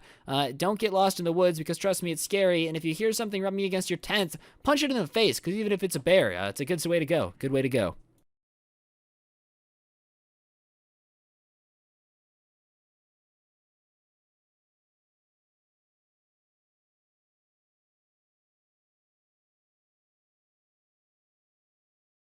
What's up, guys? Today I've got a story time for y'all I think you're going to enjoy that was sent in to me about this spoiled kid who ended up losing it on his coach because he was demanding to start at quarterback even though he had no talent. Regardless, I figured it would be a story time you guys are definitely going to enjoy. So, yeah, without further ado, let's get right into it. I'm getting quiet now. Laying low when you reach zone, wiping out, making out. Alright, so this story time was sent in to me by somebody, and you know, this person's grown up now, but when they were younger, they were on the football team at their school. And the era this takes place in is the era, like, right before everyone had a smartphone, when technology was starting to get integrated into school a little bit. That'll be important. But, you know, for the most part, everybody that was on this football team got along. I would say in most experiences I've had on, like, team sports, that's kind of how it is. Everybody gets along because you're kind of forced to. You spend a lot of time together. But there was one kid on the team whose parents had donated a bunch of money to the school in the past and did donate a bunch of money when all of his siblings went there, who was basically one of the most arrogant people you could ever meet. You know, he literally thought that he was like a young Tom Brady, the GOAT himself, and he made sure that everybody was aware of the fact that, you know, he really, really wanted to play quarterback and thought he would be great at it. The only problem with him thinking he's Tom Brady and demanding to play quarterback is that he really sucked at playing quarterback. Listen, I'm not going to sit here and say that you shouldn't have big dreams and work towards improving or whatever, but you got to be a little bit realistic. You know, if you want to be a quarterback and can't throw a football, that kind of rules that out. This guy literally could not throw a spiral more than 20 yards, which, you know, is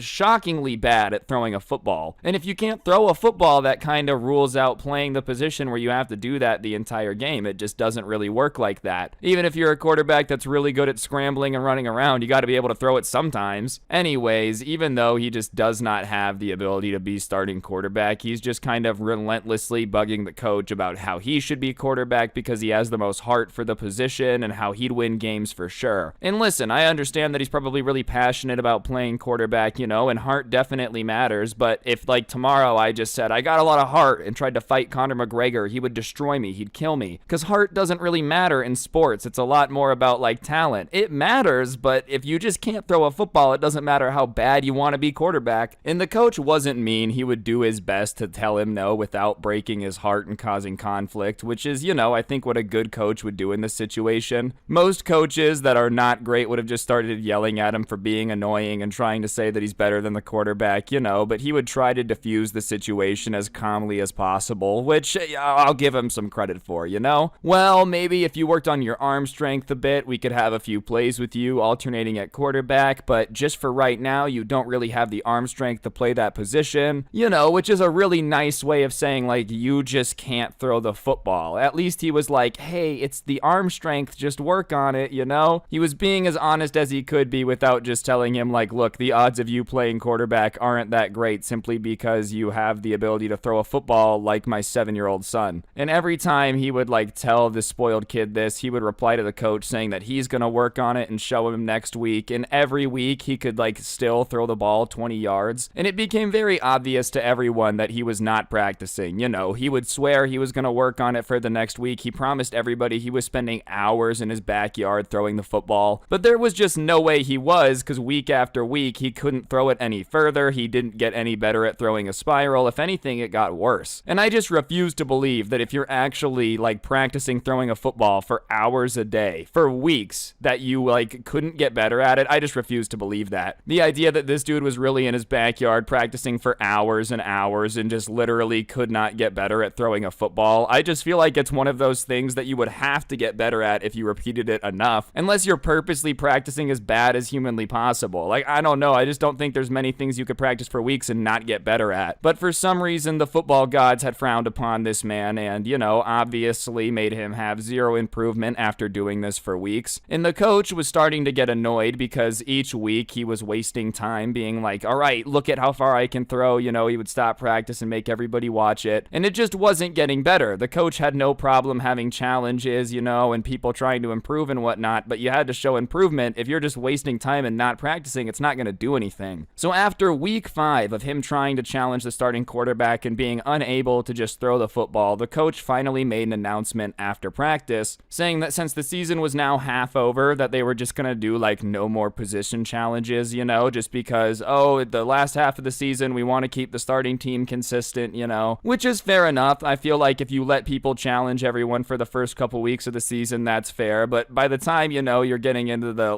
home stretch of the season, you probably should just have one team that plays. But obviously, the spoiled kid does not like the sound of not being able to challenge everyone to be quarterback every week. He literally stands up while the coach is talking and is like, that's not fair. And the coach tells him, well, you know, it's not just for quarterbacks, it's for all positions. And, you know, please sit down and let me finish. And the kid just interrupts the coach again. And he's trying to be a nice guy and diffuse it as calmly as possible. But the spoiled kid just starts yelling, no, you need to let me play quarterback already. I've been working so hard week in and week out, and you just refuse to let me play. And he's like, look, dude, I understand you've been working week in and week out, but it's not improving. And the coach at this point had been very patient. It's literally the first time that, like, he said anything back. But the spoiled kid keeps yelling at him, and now he's getting yelled at in front of his team, and he doesn't want to take it, so he snaps a little bit and just goes, you know, this would be a different discussion if you could throw the ball, all right? If you could throw the ball, we could talk about it, but you can't. So just sit down and shut up and let me finish what I was saying. And obviously the spoiled kid's just kind of standing there for a moment stupefied. Someone yelled at him, and some other people on the team cheer a little bit like, yo, go coach. And the coach does shut that down. He goes, hey guys, stop that. But the message is clear that the team kind of agrees with what he just yelled, and this dude is being really annoying about challenging the quarterback every week even though he can't throw. And you know, usually when people are in this situation where they just got embarrassed in front of a bunch of people and are realizing that they might be a little bit annoying, there's two things that they do. They either leave the situation and realize that they suck, or they double down. And he doubles down. And one thing that I'd recommend if you are gonna double down is that, you don't mention who your parents are. Like, my parents weren't school donators or anything, but I just feel like there's never a good reason to bring up who your parents are if you want a position or a job or are trying to make a point. Because you're just not your parents. Even if your dad's the president, dude, it doesn't mean that you just, get to play quarterback if you can't throw the football. But I guess he never got the memo, because he instantly just starts going off about how his parents are huge boosters to the school, and the coach had a financial obligation to put him in quarterback because of how much money his parents had given, as if that means anything. Like, your parents give us money, so we just magically have to give you starting quarterback job. And basically, the kid starts to threaten the coach, saying that, if he doesn't put him in at quarterback, then the team would be cut off, and that wouldn't be a very smart decision, especially because he knows that the coach wanted a smart board, which, goes to show how old this is. But he basically threatens to not give him money for what the coach says he's wanted. And obviously this guy isn't his parents, but to hold a donation or something you promised over someone's head unless they do what you want is pretty messed up, And obviously that ultimatum was not going to make the coach pleased, because you're basically saying look, dude, I kind of own you, and unless you do what I want, I'm just not going to give you any more money from my parents. And at that point it's okay, well, if you're not going to even donate to the team, then don't be on the team. And the coach does give him the chance to correct it. He asks him to clarify, and he's like, are you threatening the financial future of your football team because you're not getting what you wanted? Trying to point out the irony of him being on a team, but then also selfishly holding all this money that his parents donated over the team's head. Because yeah, that's not a very team player move right there, to be like, hey, by the way, if you don't do what I want, which is definitely not the best for the team, then I just won't give you anything. And the spoiled kid's response is no, I'm simply stating the facts of what's gonna happen unless you put me in at quarterback, so you do what you want with that information, It's not a threat, it's a promise. If my parents don't feel like I'm getting the chance to play on this team, why would they donate to it? So yeah, it's not a threat, it's a promise. Either put me in at quarterback or that's what's going down. And honestly, at that point, the coach probably should have kicked him off the team, because that's just absurd, bro. You can't be having your entire operation be held hostage by some rich kid that's like, my mom and dad donate. But instead, the coach does the ultimate 500 IQ big brain play to make this dude wish that he had never said that, but also, give him exactly what he's asking for. So he looks at him and he goes, okay, you really want to play quarterback? And he's like, yeah. And he says, all right, well then the game that takes place in 2 days, you're the starting quarterback for. You get exactly what you want. And everybody is kind of like, because the team that they were playing in 2 days wasn't just some crappy team that would be fun to play against. They were playing the best team in their area by a large margin. In high school football, not all teams are created equal, alright? There's some teams that are just insanely good and better than everybody else around, and that was the team that they were going to be playing. Just happened to be that everyone on the other team was twice the size of them, twice as fast, twice as strong, They were nationally ranked, had won state championships, and this school was just a normal school. So even with their normal quarterback, they were going to get slaughtered. But if they played this dude with no experience who couldn't throw the ball, he would get destroyed, and they were gonna lose anyways. And the spoiled kid starts to protest a bit, saying he doesn't think it's the best idea for his first game at quarterback to be against that team because they're so good, and they're kind of known for destroying teams like them 70-0. And he just literally goes on this rant listing all the reasons that he only wanted to play quarterback if it was against a team that sucked, which once again just isn't really how it works. Obviously everybody wants to beat Tom Brady winning 7 Super Bowls, but there's a lot of quarterbacks that are stuck on Garbo teams and lose a lot, And the coach says, well, you're the one who wanted to challenge the quarterback for his spot, so here's the challenge. If you somehow don't get destroyed this Friday, then the spot is yours. And so obviously the spoiled kid is put into a pickle here because he doesn't want to play quarterback in 2 days, but at the same time, he can't back down because obviously the coach is giving him his opportunity, and it's very evident that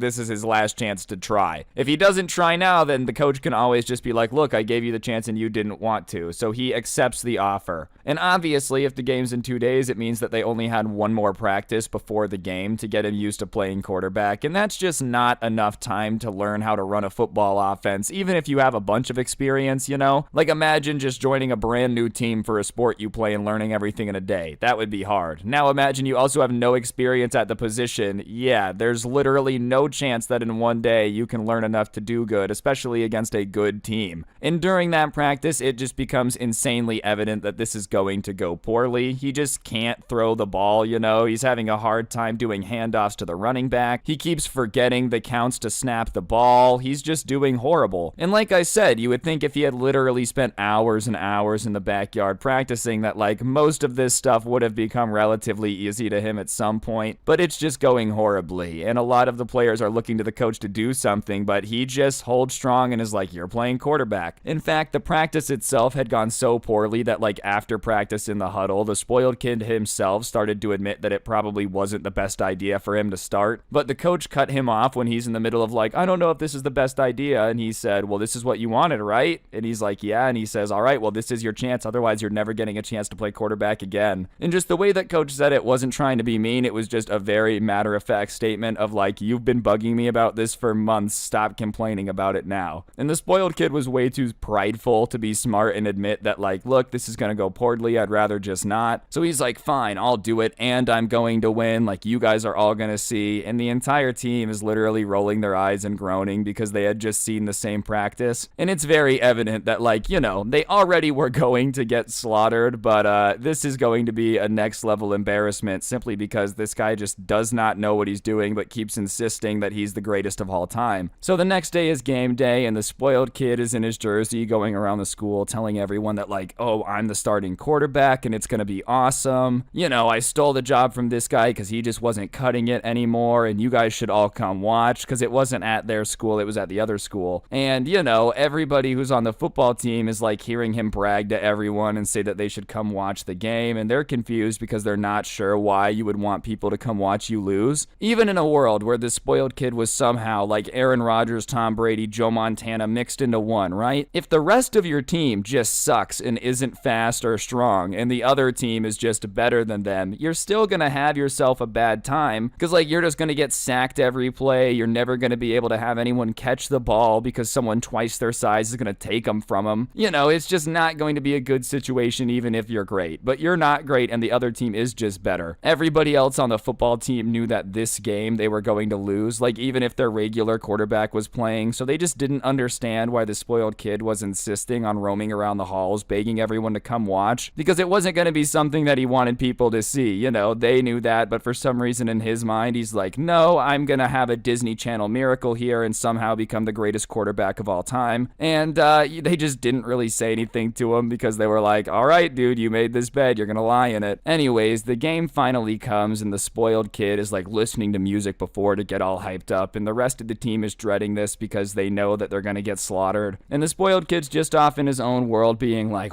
all right, I'm gonna do this, you know, 8 touchdowns by halftime. Just really unrealistic stuff. You know, like, listen, I'm all for believing in yourself, but there comes a point where like if you've never played a sport before and then all of a sudden you're saying you're gonna break records by halftime, that might be a little bit too optimistic. But the kickoff happens and it goes relatively well, I guess. So now it's the first play with the spoiled kid in at quarterback, and it's a pass where he's supposed to throw it like 5 yards, which should be easy enough. Like, that's a relatively easy throw. Anyways, the ball gets snapped and he throws it. The only problem is he literally throws it like as slow as humanly possible. People to this day are still confused on how he managed to bend time itself to make the ball float through the air for as long as it did, you know? Like, he just, I don't know how he managed to do it. It was as if the Matrix universe itself suddenly merged with ours just so this football that was thrown could slow down and have the velocity of like a balloon filled with helium just flying through the sky. And obviously it's up in the air for so long that the other team that's a lot bigger, faster, and stronger than them just kind of like pushes past them, runs, and just snatches it out of the air. So that's called an interception, and on top of that, he turns and just runs it back down the field and literally scores off the first play of the game, so not too great. It's his first pass in his career is taken by the other team for a touchdown, which I'm going to assume is not how you want want your career to start. Obviously, like, these things happen, you don't have much control over it, but as far as you want the mythology and lore of your career to go, having an interception taken back for a touchdown is probably not play one. But when he gets to the sideline, instead of having his head held down and being a little embarrassed, he decides to start yelling at the coach because apparently it was the bad play's fault that he had taken forever to throw a slow ball. The coach is not having it and instantly just snaps back at him. He's like, listen, a 5-yard pass is not supposed to take 25 seconds to get to the receiver, okay? I could have gone to Subway and gotten a sandwich in the amount of time it took for you to throw the pass. Obviously, the ball has to get to the receiver in a timely manner. You don't have the ability to throw deep, so the only way this is going to work is if you get it out quick. You know, so you just have to throw the ball fast, and the ball has to get there in time. That's why it was a problem. Either way, because the other team scored, they got the ball back pretty quick right off the kickoff, and they go out there again, and this time they're in the huddle, and he's calling a play, and out of nowhere, he just insults, like, all the linemen that are responsible for protecting him from the defenders, by the way. He's like, oh, you guys are sloppy pigs that can barely do your job, and it's your fault that I threw that interception, so next time just be more careful. And listen, there's just no reason to talk to your linemen that way if you're a quarterback, because like I said, they're in charge of protecting you. A general rule of thumb I would say is be nice to the people that are in charge of protecting you, because, you know, they're already doing their best against people that are better than them. But on top of it, I just feel like insulting and demoralizing the people responsible for holding the athletes back, that's job is literally to destroy you, is just like the best way to go about it. Just be nice to them, you know, just be nice. You don't need to insult them because it's going to end up with you getting destroyed. Now, of course, no confirmation about if what happened next was on purpose, but there was this huge guy on the other team's right side. And somehow, by magic, when the ball is snapped, the guy that's responsible for guarding him manages to fall right at the start. Wink, wink, total accident. And when he falls, it opens up this lane for the guy that, you know, is giant and fast to just go straight at the quarterback. And the entire goal of the defense is to, like, sack the quarterback behind where they are so that way they lose yards, right? Push them back down the other side. So he starts to run at him. And I think this would have been really messed up of the guy to do if it would have been on the left side because he wouldn't have been able to see it coming. But when the guard falls, the spoiled kid sees him fall and now is very aware that this dude is rushing down this alley towards him. And so he starts to scramble, running away as fast as possible because he realizes there's literally nothing standing between this giant dude who is now trying to run him down and tackle him because that's his job. So he's running, but the problem is he starts running backwards. Generally, when you scramble, you want to go like sideways, maybe a little bit back, but he starts running towards his end zone trying to get away, like literally sprinting away from the guy on the other team because he's so afraid of him, which is just not what you're supposed to do. And he's not very fast, so this guy's gaining on him, and it gets to the point where he's like about to tackle him, and right before he gets tackled, he turns around and says, "Don't hit me," and literally hands the guy the ball in exchange for not getting tackled. So, like, obviously there's this spot where he stops and is looking at this kid trying to give him the ball, and the player on the other team is insanely confused because it's not every day that a quarterback, like, tries to give you the ball in exchange for not getting hit. Usually they'll throw it away or take the hit or, you know, not opens negotiations, but here this guy is like, "If I give you the ball, will you not hit me?" And he's like, sure, I guess. So he takes the ball out of the spoiled kid's hand and proceeds to run down the field and score pretty quick, because keep in mind, the spoiled kid had been running towards his end zone the entire time he's getting chased. Anyways, he had literally just given a touchdown to the other team, and so the spoiled kid walks to the sideline, and everyone on his team starts yelling at him like, "What is wrong with you? What are you doing? Why would you give the ball to them and let them score? Like, you do realize that you just gave them a touchdown." And he's like, "I'm done. I've had enough. I don't want to play this game anymore. I thought being quarterback was going to be fun." And he starts taking off his pads. And as he's taking off his pads, the coach looks at him and he's like, "What are you doing? Are you quitting? Like, are you serious right now?" And the spoiled kid's like, "Yes, I'm quitting. Are you kidding me? You expect me to get hit out there? You're supposed to protect the quarterback. And the fact that, you know, I got hit just goes to show that you guys don't know what you're doing. And listen, man, like, of course you're supposed to protect the quarterback, but chances are you're gonna get hit." And the coach literally tells him, like, "It's football. I don't know what you expected, to not get touched." And he takes his pads off and just storms out of there pissed. And so obviously he's quit. He's done. The team is still a little bit confused though, because, you know, they just didn't understand why he was quitting over getting hit. Like, the team's always going to do their best to protect you. It's the lineman's job to protect you. If you're insulting them though, obviously he fell, wink wink. But, you know, even if he didn't fall, eventually at some point during the hour game, someone's going to make a mistake and you're probably going to get hit. Like, football is just a sport that happens to have a lot of contact. There's not much that's going to change about that because the entire nature of the game is like tackling people and hitting the quarterback, you know. I feel like football is just a horrible sport to play if you're afraid of physical contact at all. It's literally one of the main things it's known for is being rough and like hitting, dropping shoulder pads, concussion.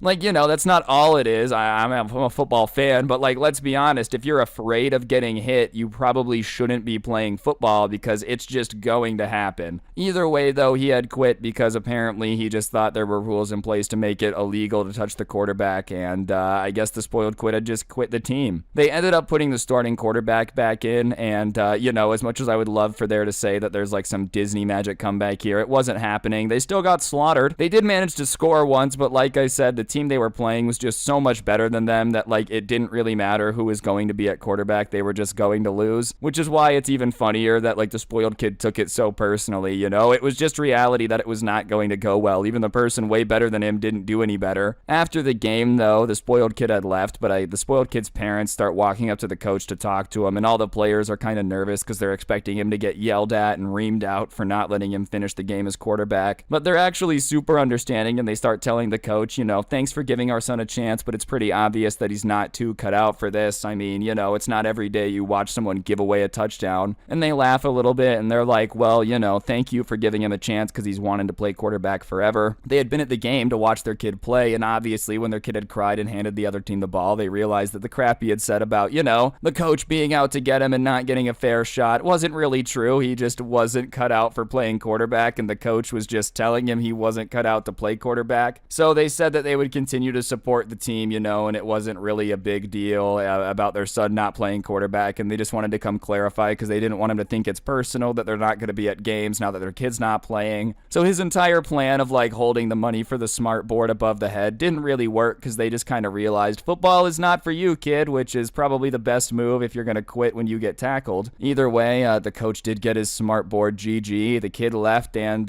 you know, he did get a chance at playing quarterback, so technically everybody still got what they wanted. I am going to give the parents credit though for like still supporting the team. I don't know if I would be giving money to a team that my kid didn't play on. Not in a mean way, it's just like if my kid's not here, why do I care? Regardless, around the school, people would just kind of make fun of him, being like, dude, what was that? And he would take it relatively well. He wasn't the fighting type, but I think everyone was more just confused because he didn't have to do that. Like, he didn't have to go around to everybody and ask a bunch of people to go to the game so they see that all go down. He didn't have to demand to be starting quarterback if he didn't know what he was doing. Like, he could have just been on the team and there's no issues, you know? He had been the third string quarterback before that, so he didn't get a lot of practice, but like, you know, you just could have been the backup quarterback. That's a pretty cool gig, but no, you had to go ahead and make it a fool out of yourself and then just get slaughtered anyways. Was not very worth it, dude. All in all, though, I would say that I thought the story would be entertaining. If you've ever like played sports and had an experience like this, let me know what your coach would do if you yelled at him like that. But other than that, I think that's gonna do it for the video, guys. Thank you all so much for watching. If you did enjoy, I'd appreciate you taking a second to press the like button. Let me know in the comments section down below what you thought, and of course, subscribe if you're new and turn on notifications.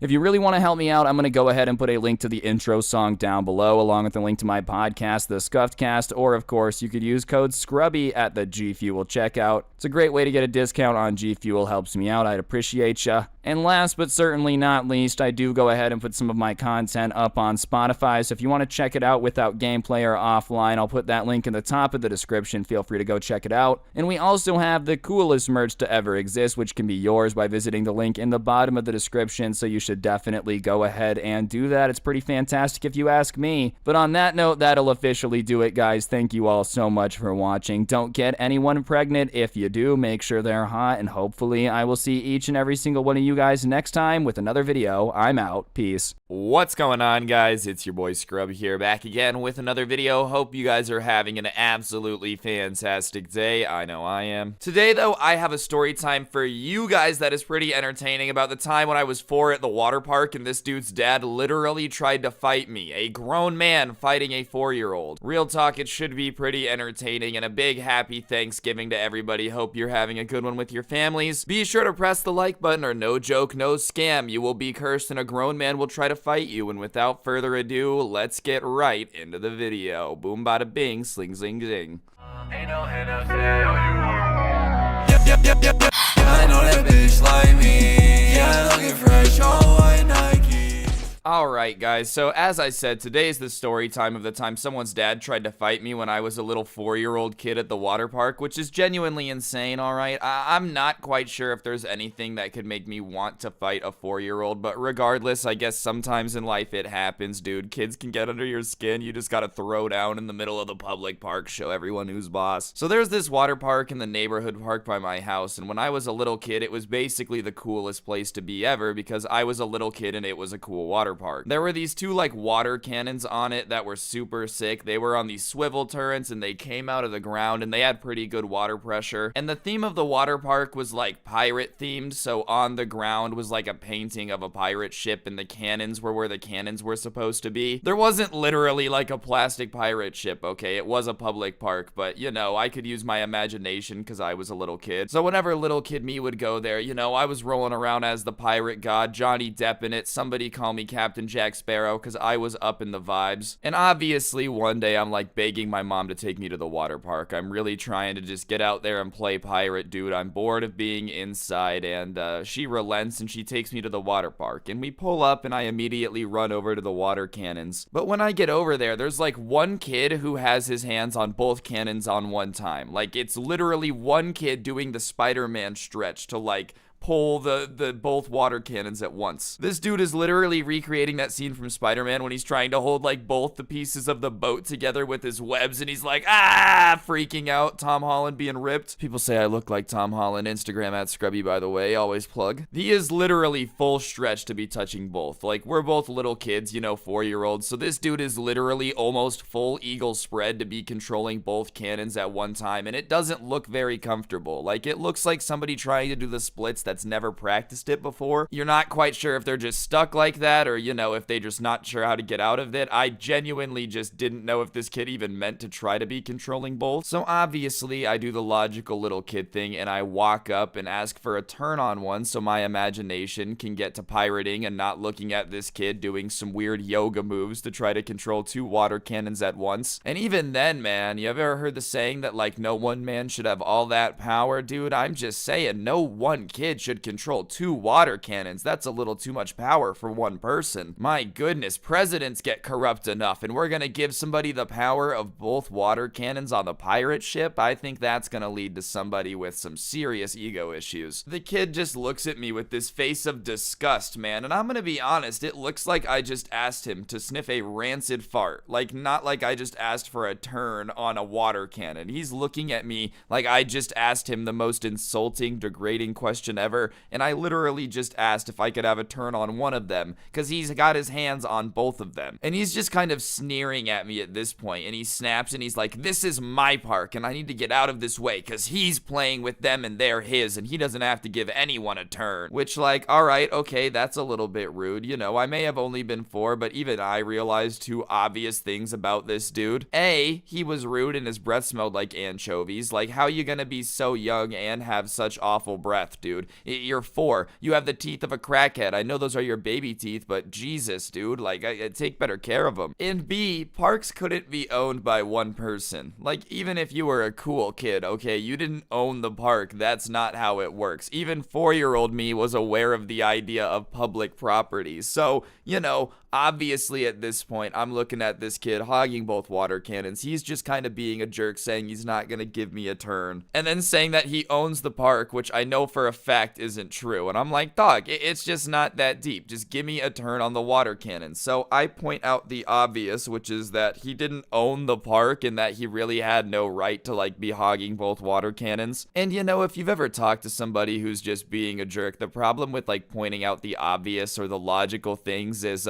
they're not logical people, dude. They're just built with brains that don't work right, you know? You could be like, hey, you eat milk with cereal, and they'd be like, nah, I eat my Apple Jacks with orange juice. Like, they're just weirdos. It's just not a very good system. And when I tell him that he doesn't own the park and he has no right to be hogging the water cannons, dude, he looks at me and I can tell immediately that he did not like that statement whatsoever. So he decides that he's just had enough of me. So he goes to blast me with both of the water cannons at one time. And like I said, he's kind of stretched out and he has his hands on both of them. So to pull them into us, he has to like cross his arms. You know what I'm saying? Like, he has to pull inward. So he does it with some anger behind it, like he's trying to teach me a lesson. So he pulls in his arms to like cross them inward, and they swing inward with a bunch of speed. And when his arms cross inward, the cannons come in, and they could turn almost like 180 degrees ish, not 360, and it just blasts him right in the face, like both of them. And one of the cannons just shoots right up his nose. And I'm not gonna lie, you know, for a public park, these cannons did have some pretty high water pressure. So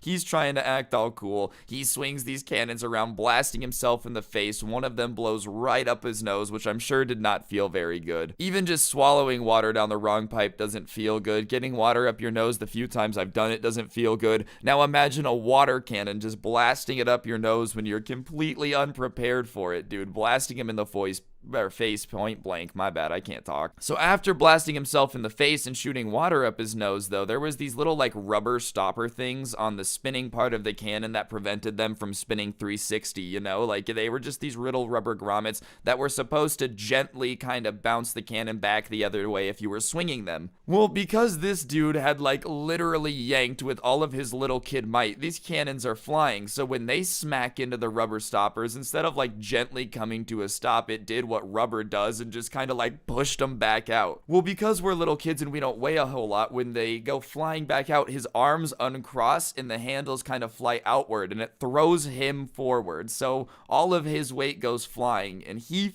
face plants hard. Like he smacks his face into the ground, and it just does the whole like, you know, when somebody's skin kind of hits the ground and it doesn't even sound like a thud anymore, you can just hear the slap of the air just rushing out from the side of his face as it hits the ground. But keep in mind, he somehow has managed to do this all to himself, dude. And I knew he face planted hard too, because he didn't move right away. And like, you know, usually if you kind of get hurt and you're little and it's not too bad, you just kind of pop up crying and like, oh wow, that hurt. And he slowly gets off the ground, and there's like a little pool of blood on the ground, not a whole lot of it, and he's holding something in his hand, and it's white, like a little white gem. It almost looks like he's holding a pearl, but like a little more rectangle. So after that though, he turns and like growls at me, and when he does that, he shows his teeth, and I remember just seeing this giant gap where one of his two front teeth used to be, dude, because one of them is gone. He had literally knocked out one of his two front teeth by himself, trying to blast me in the head with water cannons, which, you know, I'm not saying karma is a thing, but like, no, you can't have a turn and then knocking out your unfront tooth by face planting after swinging the water cannons too hard and it blasting up your nose is kind of hilarious. Like, imagine how that went down in his head. Oh, I'm gonna show this kid who's boss. How dare he have the balls to ask for a turn? Oh, I'm gonna turn these water cannons on him, and then just blasting himself in the face and giving him the good old baby tooth removal. Anyways, he's glaring at me now, and I realize that the thing he's holding in his hand, that little pearl thing, is actually his tooth. Like, he's holding his tooth in his hand. And I start laughing because, like, this entire situation is ridiculous. I just watched something that could have won AFV live in the flesh. This dude knocking himself out, self-ownage to the max. And he just starts screaming bloody murder, dude. He's not even saying words. Like, you know when you're a little kid and you're just hurt and it's just like that level of thing, dude. That's what he's doing. And I see this giant dude kind of running in our direction, and I kind of figure that it's his dad at this point because he's running like he's hearing his son screaming, which I'm sure is horrifying as a parent. So I'm standing here laughing, this kid screaming bloody murder, and I'm seeing this grown man just in a full sprint to us, and he finally gets over to us, and obviously he starts asking his kid what's going on because he's screaming, there's a little bit of blood on the ground, and he's holding his tooth, right? And I'll put a disclaimer right now, I don't blame the dad for being confused and emotional because obviously his kid is crying and there's blood on the ground and he doesn't know what's going on. Like, I get he's concerned. Like, I'm not a parent, okay, but that would probably make me a little bit crazy if I was one, if my kid was bleeding and I couldn't figure out what was going on and some other kid was just kind of standing there laughing. Like, I understand why he was upset. I don't want anyone to hate him for that. You're gonna hate him for another reason in a second, I promise, but him being angry at the start is not why. So the dad just starts asking what's going on, and obviously he doesn't have the detective skills like I do, so he can't just put two and two together. toddler, and the kid is just kind of stammering and can't get anything out because, like, his mouth is hurt because he just knocked out his own tooth like a moron, because he is a moron. But the one thing he is able to do is point at me, like, while he's stuttering, just, and he's, like, kind of pointing at me, and I don't know if he was trying to pin all the blame on me or what, but the only thing that gets across is that he points at me. And as soon as the point comes out, dude, his dad is up in my face screaming at me, asking me what I did to his son, and obviously I'm speechless because I didn't do anything, but, like, I'm a 4-year-old who doesn't really know what's happening, and this strange grown man is screaming in my face. So I'm obviously just like, because I'm a 4-year-old, right? And I don't know what's going on. And even then, dude, if I do manage to stutter it out, what is he gonna believe? Oh, your own kid knocked out his tooth with a water can, and I promise I had nothing to do with it while I'm the one laughing? Like, that doesn't sound very believable whatsoever. So I'm scared, I'm nervous. And anyways, the dad doesn't believe me, and that's fine, that's understandable. But what he did next definitely was not okay or allowed at all. I was wearing a swim shirt because I was like a little kid, and my mom said that I always hated getting sunscreen put on, but she didn't want me to get sunburned, so she would just put me in a swim shirt instead because,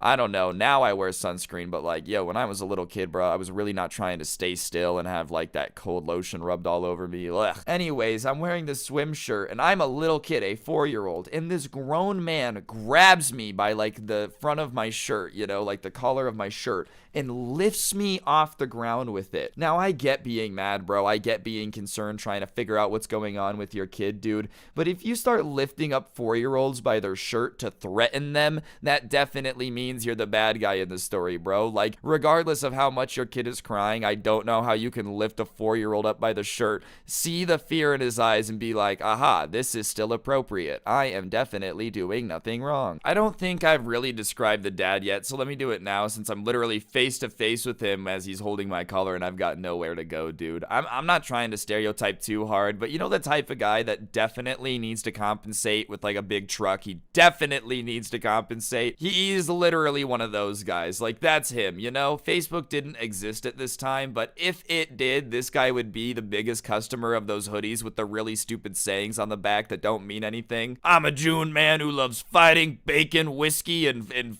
threatening 4-year-olds at the water park because my son's an idiot. Like, he would literally own every single one of those hoodies, I promise, dude. So he's got me by the shirt and we're face to face, and he has these eyes, dude, and I didn't know it at the time since I've kind of grown up. You know the eyes that somebody has when they're about to swing on you, like when somebody's so mad, they're so fed up that they're about to resort to violence? That's the look he has. Me, a 4-year-old, dude. And he just kind of like grits his teeth and says, I'm gonna ask you one more time what happened to my kid. But like, as he's saying that, dude, he pulls one of his hands back to kind of like give the illusion that he's about to punch me in the face. And I really didn't have an answer for him, dude. And he literally just says, he's like, I'm gonna beat you if you don't tell me what happened to my son. And he's pulling his fist back further like he's gonna punch me in the face. And he literally has me by my shirt in the air. And I'm 4, so I'm not very tall. It's not like I can just like, you know, put my legs on the ground and run. I'm literally in the air. There's nowhere for me to go. He's got me by the shirt. He's looking like he's about to hit me. And at this point, my life is kind of flashing before my eyes because a grown man is about to introduce his fist to the back of my head, and I like the back of my head never meeting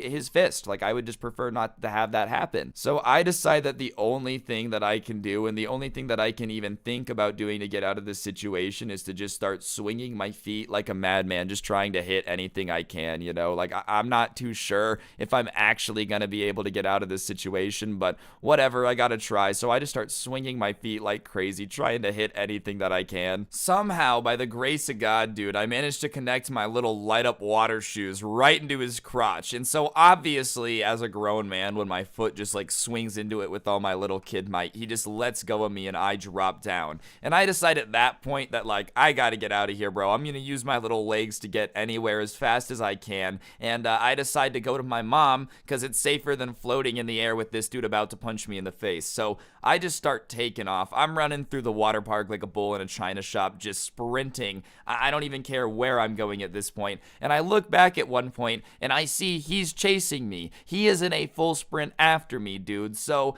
imagine seeing a fully grown pot-belly man just full bore chasing this like little kid through a pirate-themed water park. Very Home Alone vibes. I felt like I was Kevin McAllister. Remember when he's like on the ice skating rink getting away from the wet bandits? I'm not gonna lie, it did feel pretty sick to be Home Alone for a bit. Regardless, I'm running towards my mom and she kind of had this like camping chair set up on the grass a little bit away from the water park. She could still see everything obviously, but she was just reading a magazine. And I'm running full speed and she looks up and she says, "Hey Ryan." And before I even say anything back, dude, I just swan dive right behind her camping chair because like I knew the guy was probably still chasing me and I just didn't want this guy to be able to grab me. Regardless, this guy is still riding my tail and he's bigger than me and definitely should have caught up with me by now, but the fact that he was like a tubby truck owner definitely kind of saved me. I'm not gonna lie. By the grace of God, this dude was super out of shape and couldn't outrun a 4-year-old. My legs might have been short, but I was running for my life, literally running for my life. So, you know, I had to do what I had to do. And this dude must have had his adrenaline going or something because he decides that he's gonna grab me by my shirt again and lift me up. But keep in mind, he is doing this in front of my mother and, you know, that's just probably not the best idea. Like, I'm not saying that my mom is a big woman by any means, but because she's not. She's like a really tiny little thing. But I will say that threatening any kid in front of their mother is the biggest mistake ever, dude. Like, straight up. It was out of a nature documentary when a mama bear is separated from her cubs and they are in danger. This grown man has just run up and picked up her son by the collar of his shirt out of nowhere. She has no clue what's going on. So she decides that she's gonna just go into mama bear mode. And she pops out of the camping chair and literally jumps on this dude's back and is just screaming at him to put her son down. And she's beating him, she's scratching him, she is just like doing everything she can to this guy because she has no clue what's happening. She has no context at whatsoever. And later on, when I was a little bit older and we would talk about it, she told me that she genuinely thought he was trying to kidnap me or something because I just ran over super scared and all of a sudden this giant man was like right behind me trying to grab me. My mom is on this dude's back attacking him like a banshee. He's still got me by the throat, like not by the throat, but by the collar of my shirt, and she's just still screaming. And at this point, people are starting to look because obviously screaming "put my son down" and fighting a man in the park gets some attention because we've all seen Dateline, all right? Everybody knows how these usually end. So at that point, people start like coming over to help, but I'm being held up by my shirt with this dude, like literally looking angry at me with my mom going bonkers on his back. And finally he sets me down and my mom gets off his back and runs over to me to check on me, asking if I'm okay and if I'm hurt and all that because, you know, she really didn't know what was going on yet. She just, the first thing she sees is this dude grabbing me. And my mom's checking on me and the dude is just kind of standing there watching, probably kind of assessing all the scratch marks he has on the back of his head and like everything else. And I think at that point, he finally realized I'm like a little toddler, dude. Because once my mom got off of him and was done checking on me and like turned to yell at him, his entire tone has changed. He's all like telling my mom that his kid just got hurt and he's just trying to figure out what went down, which obviously sounds like a good excuse on paper, but you know, considering less than a minute ago you were trying to punch me in the face to try to get information out of me that like wouldn't have made your son look like a genius in the first place, and then chased me and like, you know, threatened me in front of my mom, and now you're trying to act like the United Nations outreaching with a peace treaty. My mom really was not buying it too much, and I don't blame her, dude. Like, if I was a parent and anyone grabbed my kid in front of me, I probably would not, that would not be good. And I'm not even saying I'm like a giant tough guy, okay? I'm not a fighter by any means. I'm just saying, like, people are very protective of their kids, obviously, and I get why the dude was mad, but you still can't threaten to beat a 4-year-old regardless, especially if they're not your kid. Alright guys, I'm gonna pause the video for for a second, on screen is a gift card. I give a gift card away every day in the video. Whoever gets the code gets the code. It's just a way for me to say thank you to everybody who is subscribed. So thank you if you are, if you have notifications on. I really do appreciate it. And if you're not, you might as well turn them on. It's always free. You can unsub if you don't like it, and I literally give away free money, so you've got nothing to lose. I guess like 80% of the people who watch my videos aren't subscribed, and if you are going to subscribe, you might as well turn on all those notifications so you never miss an upload and you have a better chance at getting the gift card. And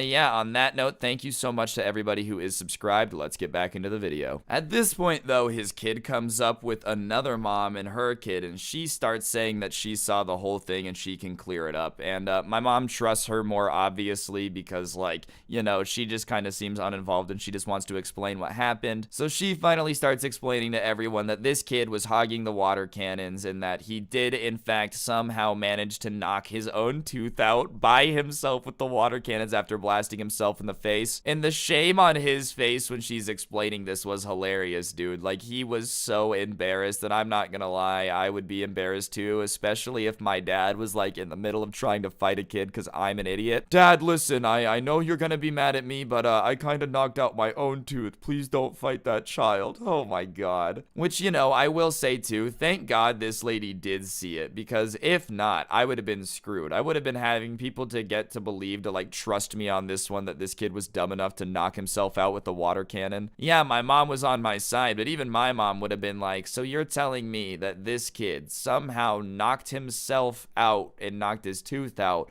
with a water cannon because he tried to spray you with it? And 4-year-old me would have been like, yes, that's the truth. Regardless, she keeps telling the story, and she finally gets to the point where, you know, the guy almost punched a 4-year-old, and she starts going in on him, dude. She wasn't the hero I expected, okay, but it was the hero every kid who wants to play pirates without grown men trying to fight them needs. So she just starts flaming him, asking him what type of horrible parent he would have to be to threaten a child, saying he has to be out of his mind to come to a public place and treat other people's kids like that. She's just going in on him. She's saying he's got to be a horrible parent and da-da-da-da-da. And at one point, the dude tries to like interject and defend himself, you know, by saying that I wasn't answering his questions, which is why he had to try to grab me so he could figure out what happened to his kid. And she starts flaming that, asking him how stupid he would have to be to threaten a child, and that I probably wasn't able to answer him because I was scared out of my mind because this strange grown man was picking me up and yelling at me, which was basically the truth. Because, I mean, I barely knew what happened, dude. I couldn't even read at this point. Like, maybe just a little bit of reading was going on. I'm a barely 4-year-old guy, and this dude's just screaming at me, asking me to answer his questions. I'm not a criminal. I don't know how to get interrogated by the police, okay? The man finally realizes he's in the wrong at that point, and he, like, starts to apologize, but this lady at this point is all worked up. She's all mad that he even had the nerve to defend herself, so she's just kind of going off, and,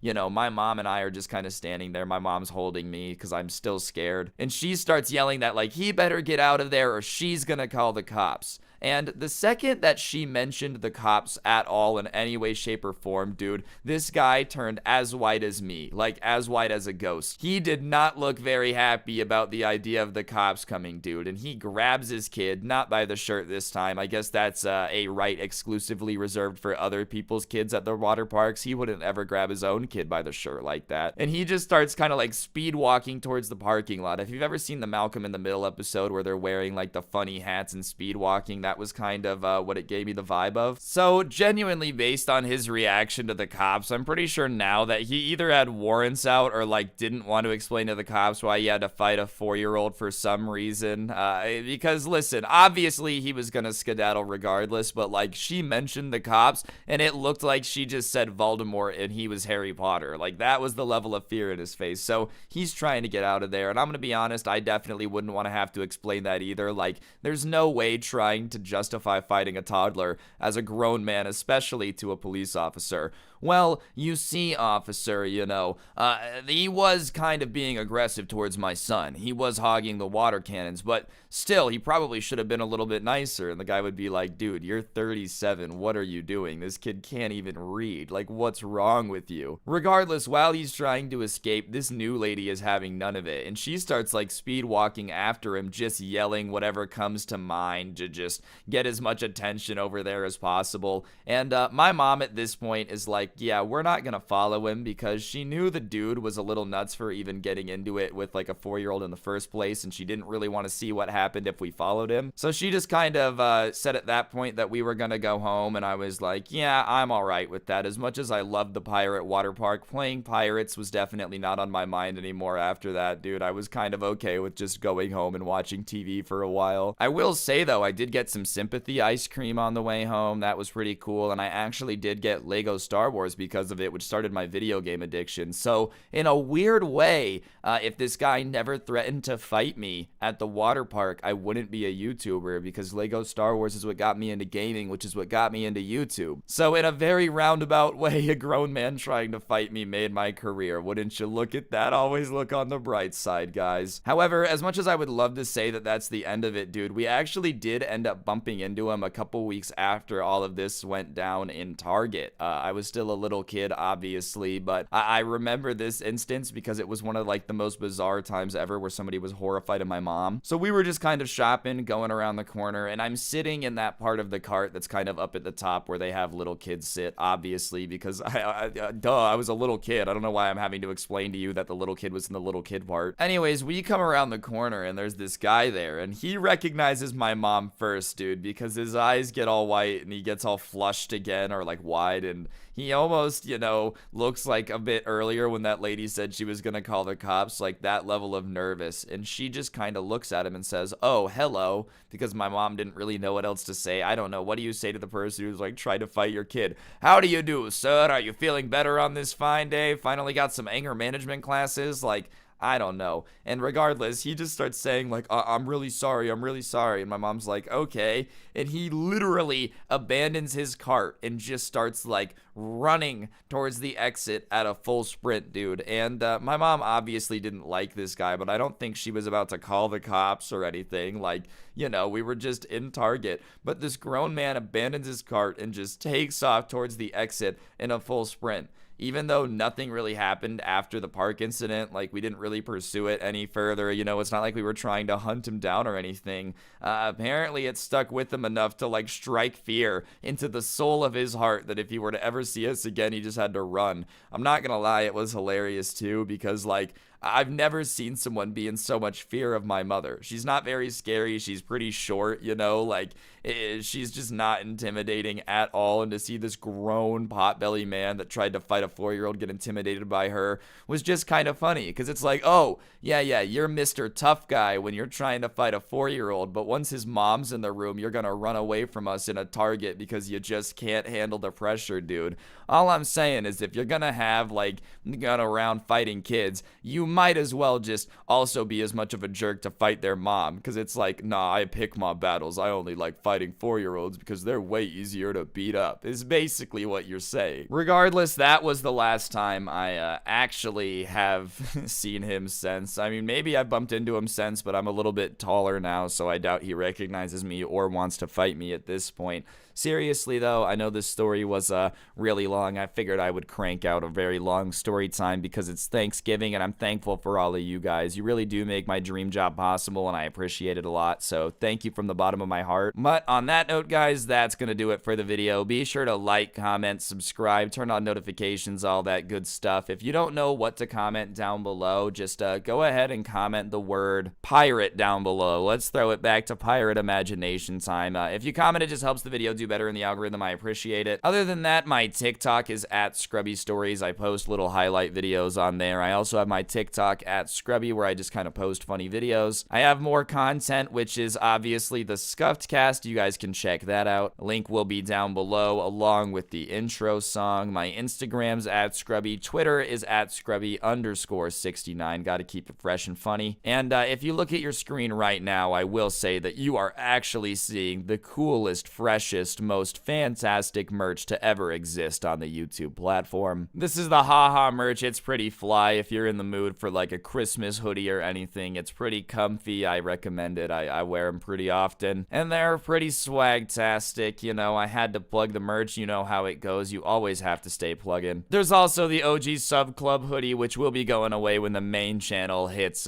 2 million subscribers. So if you want one of those, that's all the merch we got. Links will be down in the description. But that's everything I've got to plug. I am going to give a little bit of a corny Thanksgiving message. I hope everybody had a safe holiday with their families and whatnot. I really do. I am really thankful for every single one of you guys. This has been a pretty up and down year. There's been some highs, there's been some lows. I'm pretty sure it's been like that for everybody. 2020 overall has sucked, but a consistent bright spot has been making videos for you guys every day. It genuinely does make my day better, and it means a lot more to me than you will ever know. So happy Thanksgiving. I'm grateful for all of you guys. I hope you guys had a great holiday, and on that note, you guys know the drill. Don't get anyone pregnant, but if you are going to decide to go out there and get somebody pregnant, at the bare minimum, you've got to make sure they're hot. And on that note, I'll see you guys all tomorrow with another video, 30-minute video. Let's go, GG. I'll see you guys next time. I'm out. Peace. What's going on, guys? It's your boy Scrub here, back again with another video. Hope you guys are having a great day. I know I am. And if you are, be sure to press the like button. Otherwise, no joke, no scam whatsoever. You will be kidnapped by a highly trained team of chimpanzees that have been trained by the Zimbabwe government to bring everybody that doesn't press the like button to a camp where you will be trained, brainwashed even, to press the like button on every video you watch, unless you just press it now. It's up to you. Real talk though, guys, today I've got a subscriber story that was sent in for me about a entitled kid and a Karen Wombo combo. You know, we got a spoiled kid slash spoiled parent, whatever the hell it is, spoiled parent Wombo combo story, so you know it's gonna be good. And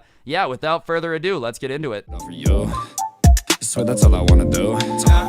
Hey, yo, girl, I'll leave you alone. Don't hold my head when I fall. Anyways, what's poppin' and oppin', guys? This story was sent to me by somebody on Instagram, and basically, what happens is they're in this band, right? And this girl who can't sing is like, I want the solo! And the band teacher, obviously, is like, listen, you gotta be able to sing to be the lead in the choir, or the band. That's just how it is. And the entitled mom obviously ain't gonna have none of that. Now that the scene is set, all right, grab your popcorn, grab your warm milk, whatever it is that you like to have next to you when you're enjoying a story, and let's get into this. So basically, the school that this person goes to has like one of the best high school bands in the city, which, I mean, it's not a giant city from what they told me. Like, it's a decently large city. You've probably heard of it, but it's not like, you know, world famous. And so, because the band is relatively important, it's something where, like, parents really want their kids to be involved, because when it comes time to, like, apply to college, being like, oh, I was in one of the best high school bands in the country, apparently helps you get into college. I don't really know how Harvard thinks you're a better person because you can play the trombone, but whatever, apparently some people think that. So a lot of parents would like just sign their kids up for this band, and the kids just wouldn't be very musically inclined, you know, or really care about it much. They were kind of just there to, you know, exist and fill in the spot and get it to look good on college applications. And the band teacher was pretty understanding about how, like, kids needed this for college applications, so he got around it by basically making like an upper division band and a lower division band, which basically was the kids who just like were signed up to look good on college were put in the lower division, and he had another name for it so it didn't sound as insulting. It was like, you know, competition band and like spirit band, like stuff like that to make it still look good on college resumes. But for the most part, if you didn't care or you weren't musically talented, you just kind of kept your mouth shut and stayed in like the spirit band so you could look good, and you didn't cause problems or try to like ruin the competition band, because those were the kids who really cared about it, which in my opinion seems like a fair system. You get the credit for being in the band, but like you don't ruin anything for the kids who actually really care. But because this competition band was, you know, pretty good and the city didn't exactly have a ton of stuff going on, it was pretty common for like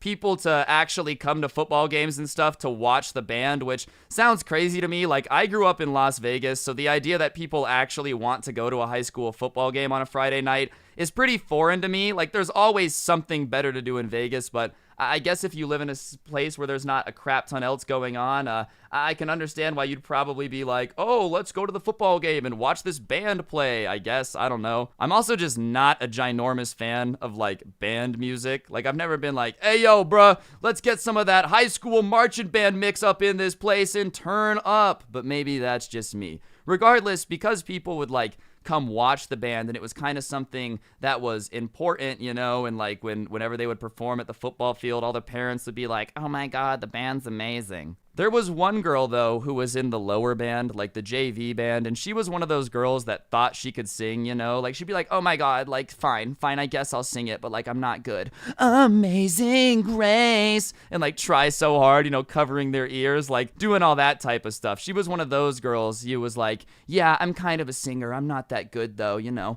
Oh yeah, syncing up my voice. Like one of those people. I think we all know them, the choir kids that just start randomly trying to sing High School Musical during lunch, and it's like, yo dog, that was a movie. This isn't real life. Please sit down before I'm forced to give you a swirly. You know, I don't want to have to do it, but if you keep singing High School Musical in the cafeteria and trying to get us to cause a flash mob, I'm going to have to do what I got to do. Regardless, she thought that she was amazing, and that's what matters. And if you've ever seen American Idol, you know that for whatever reason, people are very defensive of their singing. Like, I feel like most skills, people are pretty honest about, you know? If you have a white belt in karate, you're not going to ask to do, like, a karate display in front of your high school football team, you know? Because you're aware of the fact that you're just not good at it yet. But if American Idol has taught us anything, it's that people just don't think that they're bad at singing, you know? And this is coming from somebody like, I can't sing, and that's okay. That's fine. If I ever make music, I gotta use autotune. And that's okay. I can't change the fact that I sound like a raspy whale. And that's fine. I'm not trying to go sing the national anthem in front of an NBA game. So this girl who's a horrible singer and constantly trying to get attention for her singing finds out that coming up, they're gonna be playing against the other biggest high school in town, in that over like 2,000 people are planning to be in attendance because the game has sold out, and the school that they're playing at is a private school with a bigger stadium, but they've asked this band to play because they're known for being so good locally, right?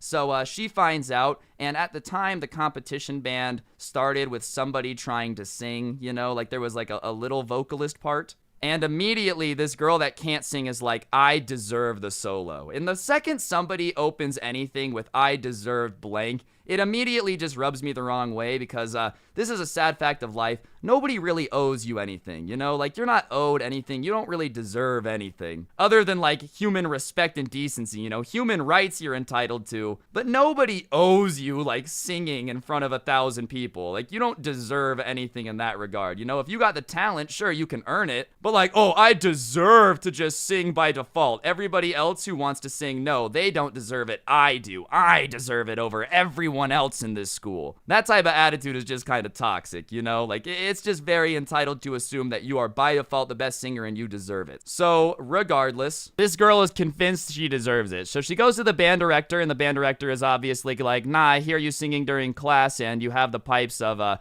someone just not very talented, so thank you for the offer, but no, we will not be needing your services to sing. And she just starts losing it, saying that she's given her heart and soul to the band, and all she's asking is to sing this one time. And I'm gonna let this in on a little secret too. When something is called competition blank, it doesn't matter how hard you worked, bro. Like, you just don't deserve it, man. I'm sorry. If you're a 55-year-old man and you're like, every day for 8 hours, I throw the football. Why won't the Colts make me the quarterback? It's because you're just not good. It's a competition. You know, this ain't the pity party band. This isn't like hard work band. No, this is the competition band, dog. So the band director just tells her no and basically says, tough stuff. You're not good enough at singing to like actually be the lead singer in this performance, which whatever, call it mean, call it what you want, but imagine somebody coming to you and saying that they deserve to be like the lead of the competition band that you work hard on because they work hard. Like, not because they're talented, not because they're good, but just because, you know, they show up. And the best part about this is, the person who sent me this is like, she did not work hard. She never came to extra practices. She never came to like extra team meetings for team bonding, nothing. She only ever showed up in class. So it's not even like that's a true statement. So whatever, she goes home and tells her mom, and her mom, of course, is just as entitled to the daughter, because where do you think she gets it from, bro? Like, you never meet a bad kid and then meet their parents and go, dang, I wonder where this person became a bad kid from. Like, usually the apple don't fall too far from the tree. You know what I'm saying? So, obviously, the mom is basically like, how dare you tell my daughter that she's not a good enough singer, and starts raising an issue with the administration, like the principal, the deans and stuff, and basically says that she's willing to press a lawsuit on the school because of like the competition / spirit band thing, because it's discriminatory based upon like a class service, because at the time band was a class, you know, so technically they weren't really supposed to have like a good and bad type of situation. and she's basically like, I'm considering a lawsuit, da-da-da-da-da. And so the school is like, look, you gotta make her the lead singer for this little thing because we can't handle a lawsuit. Schools don't like to be sued, which, you know, I understand nobody likes a lawsuit, but at the same time, this entitled Karen was really about to like ruin the band program for everybody just so her daughter can sing. So the band director is like, fine, your daughter can sing, and all week when they're practicing, this girl is tone deaf. But for whatever reason, dude, she is convinced that she's hype.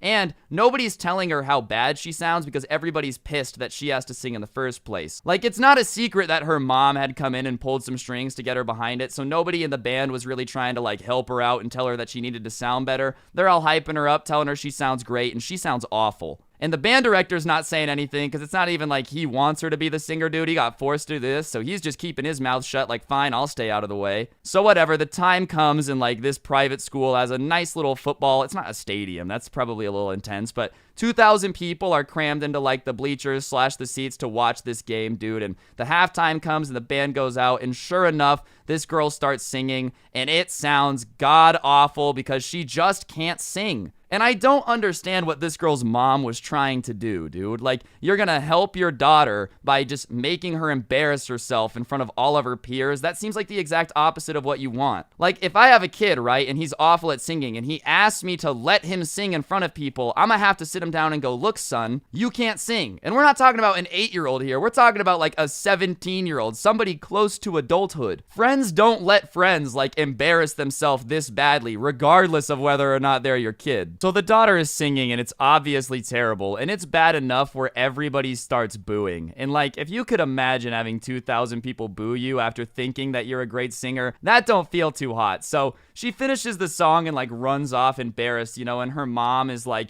in the crowd. You can hear her on the field yelling at people to stop booing her daughter, which, you know, obviously just makes people boo more because the only thing people hate more than a bad singer is a Karen telling them to pretend to like a bad singer. And honestly, overall, it was just an L of the situation. And to make matters worse, the next year, the Karen like ruined it for everybody. The band teacher ended up starting to teach only like AP music theory and made band, the competition band, strictly an extracurricular activity, so that he really could only pick who could be on it and who couldn't be. So like all the kids that had gotten the benefit of being in the band on their resume because they just kept their mouth shut and let the competition band do what the competition band did, had it ruined for them because of this Karen, and so that really sucks. But anyways, guys, on that note, that's gonna do it for the video. Hopefully you enjoyed. If you did, I would really appreciate you pressing the like button, letting me know in the comments section down below what you thought, and subscribing with notifications on if you're new. If you really like the channel, you should get some of the OG Sub Club merch just to let everybody know that you're a savage. Use code Scrubby at the G Fuel checkout. Follow me on Instagram at Scrubby, Twitter at Scrubby_69. On that note, guys, I hope you all have an absolutely incredible day. Don't get anyone pregnant. If you do, make sure they're hot, and hopefully I'll see you guys next time. I'm out. Peace. What's going on, guys? It's your boy Scrubby here, back again with another video. Hope you guys are all having a great day. I know I am, and if you are, be sure to press the like button. Otherwise, no joke, no scam, Benji will escape from Norway on a pair of skis, come to your nearest location, and lick your toes. Yeah, that's right, he's a big fan of feet, so you definitely want to press the like button to make sure he doesn't come get you. Anyways, guys, as you can tell from the title, today we've got a little bit of a spooky story. I'm not gonna lie, I'm thinking through everything that I've already said on this channel, and most of the stuff that I have left outside of a few funny stories is basically me putting myself in danger. So, as always, a quick little disclaimer: don't go to the middle of a desert to abandoned places where there's rumors of cults being, because chances are those rumors are there for a reason and you'll run into them. But hey, you live and you learn. That's life sometimes. Sometimes you have to run into a dangerous cult to realize that you don't want to be in a dangerous cult, and that's just the way the cookie crumbles. That's what my grandma used to tell me. I don't know if that's a common saying, but if it's not, let me live in peace and at least believe that I make smart decisions.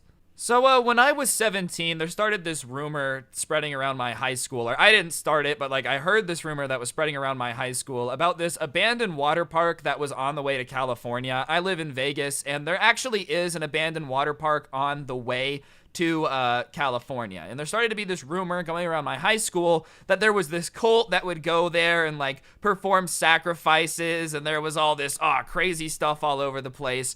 And being 17 and really stupid, me and a couple of my close friends were like, dude, we've got to go check this out. Are you kidding me? This is straight out of Scooby-Doo. Like, Shaggy and the gang would be pulling up to this abandoned water park to catch a ghost. So we decide that we're gonna go see and find if there's this cult there, like doing all these rituals or any proof of it, and be the coolest kids in school, because obviously the entire school is talking about it, everyone's going crazy. So we're like, look, we're basically gonna be celebrities if we go here. So me and my friends decide we're gonna do this, and I have to find a reason to get out of the house. The water park is like 45 minutes out of town on the way to California, and we want to be there for a while, so I have to basically find a reason to convince my parents to let me go 45 minutes away from home randomly in the middle of the night with no explanation and get away with it. And crappily, this just happens to be during the time of like when iPhones were first popping, so I think I had like an iPhone 4, maybe an iPhone 5, like, but it was still new,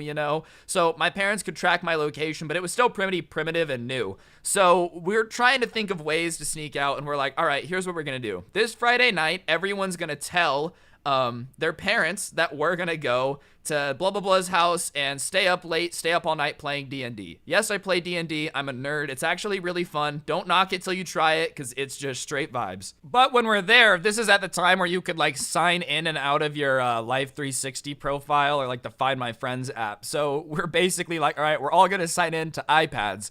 We had this friend who, was kind of bougie and happened to have enough iPads for every member of his family to like give us enough to cover ourselves. So we sign into our iPad, so our tracker says we're at his house, and we don't tell his parents where we're going because they were asleep. They were a lot older though. He was like the youngest kid, so they're out, and we're like, all right, bet. So we hop into this car, and we realize quickly that there's not enough seats. So they basically tell me that I have to ride in the trunk of this car 45 minutes away to a water park. And because I'm young and stupid, I'm like, yeah, sure. So I climb in the trunk, and for the next 45 minutes, I'm like loudly screaming to them through the back seat to communicate, and thankfully we don't get hurt. Please don't ever do anything this stupid. The reason I'm including it is because like at the time I thought it was cool, I was a teenager, no big deal, but in retrospect, now that I've grown up a little bit, don't do anything this stupid with your friends ever, okay? If there's not enough seats and seat belts, then take a different car or something, because it's definitely not worth the risk. But it just kind of paints the image for how stupid I was. So whatever, we get there to this abandoned water park, and it's pitch black, and we had only brought 2 flashlights, and for whatever reason, before we had gone to the water park or packed the flashlights, we don't decide to check the battery. We're just like, whatever, if they're flashlights, they're in the garage, they probably work. So sure enough, as luck would have it, the batteries don't work, and one does, but it's really dim. Like, it's to the point where it's more creepy than it is helpful to brighten anything up. Like, it's just enough light to make out the shape of the thing that's about to eat you before it eats you. It's not actually going to be useful for exploring this abandoned water park. So we start exploring, and because there's this like scary rumor that there's been human sacrifices and stuff, every small thing that we find, we make like the biggest deal out of. And we're slowly making our way up this hill because the water slides went downhill, which makes sense saying it out loud. I'm putting 2 and 2 together. And at the top of this hill was like this little shack where people used to wait in line for this big ginormous slide. And just walking up to this, like looking at this shack on the hill, it just gave me this very evil, creepy vibe. Like, it just did not seem like the type of thing that I wanted to go see. But all my friends are hyped. They're like, no, let's go to this shack.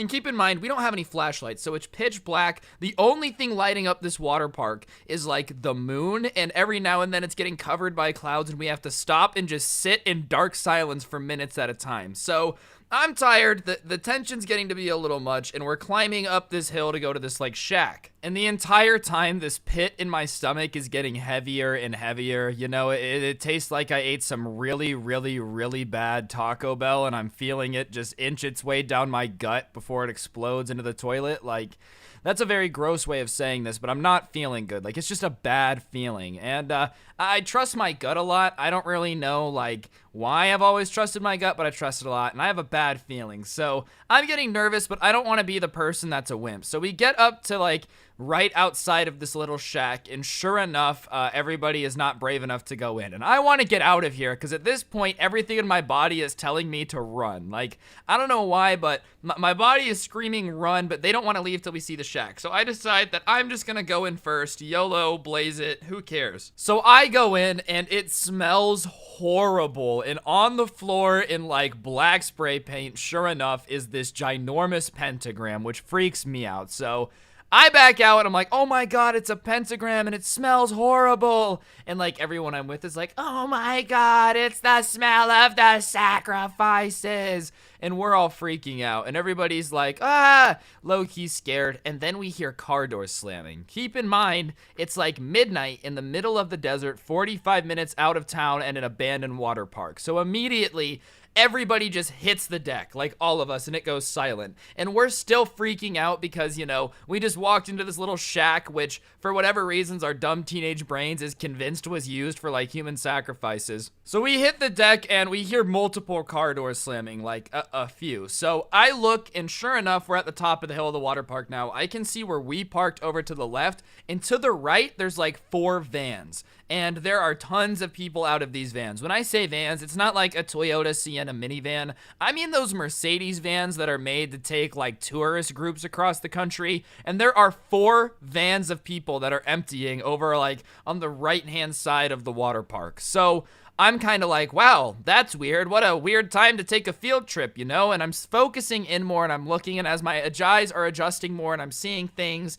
I'm thinking that like they're all wearing the same thing, but I can't confirm it. Because like I said, we don't have flashlights, and the only thing that's lighting things is almost out of a horror movie is like the moon when the clouds aren't there. So sure enough, I'm kind of like, it looks like a group of people, and the clouds move away, and I realize that all of them are wearing matching robes, and I immediately just about crap my pants. So I get back down and I tell all my friends, I'm like, it's the cult, it's the cult, it's the cult. Because keep in mind, the rumor at our school is that not only is this place haunted, but there is a cult of people that comes and does human sacrifices. And here we are in the middle of the night, and it looks like a bunch of people in robes are encroaching from vans to come up to this like water park thing. Call me crazy, definitely sounds like a psycho cult coming to make human sacrifices at the place that's known for the human sacrifices. Definitely not a good vibe to be feeling when you're sitting in a pitch black shack with a bunch of other people that are also terrified because 10 seconds ago you thought you found the sacrifice room. So obviously me and my friends are terrified because we think that this cult that's sacrificing people is marching their way up the mountain to like eat us alive. So we look out and we're like, we have to get back to the car, and thankfully we're parked on the other side. So we decide that we're gonna try to like stealthily move our way back to the car and avoid this cult, because we look back out and sure enough they're walking through the water park. And the water park is pretty big, but you know, we don't have a ton of time to plan. And keep in mind, we're all like a bunch of city kids from Las Vegas that have never really effectively avoided a cult in an abandoned water park. It's just not something that we're used to, and even if it was, we're used to like having street lights and stuff. So we turn off the flashlight and we just start sprinting in the dark back to the car, and we're falling. I think I fell down like 6 times, and as we're slowly getting closer to the cult, like we're working our way towards each other in this water park, we finally slow down and we're like, shut up, shut up, shut up. And we're laying behind like these half broken slides in this abandoned water park, trying our best to stay still as like this cult is moving by. And as they're walking by, it sounds like they're having pretty normal conversations. You know, it's like,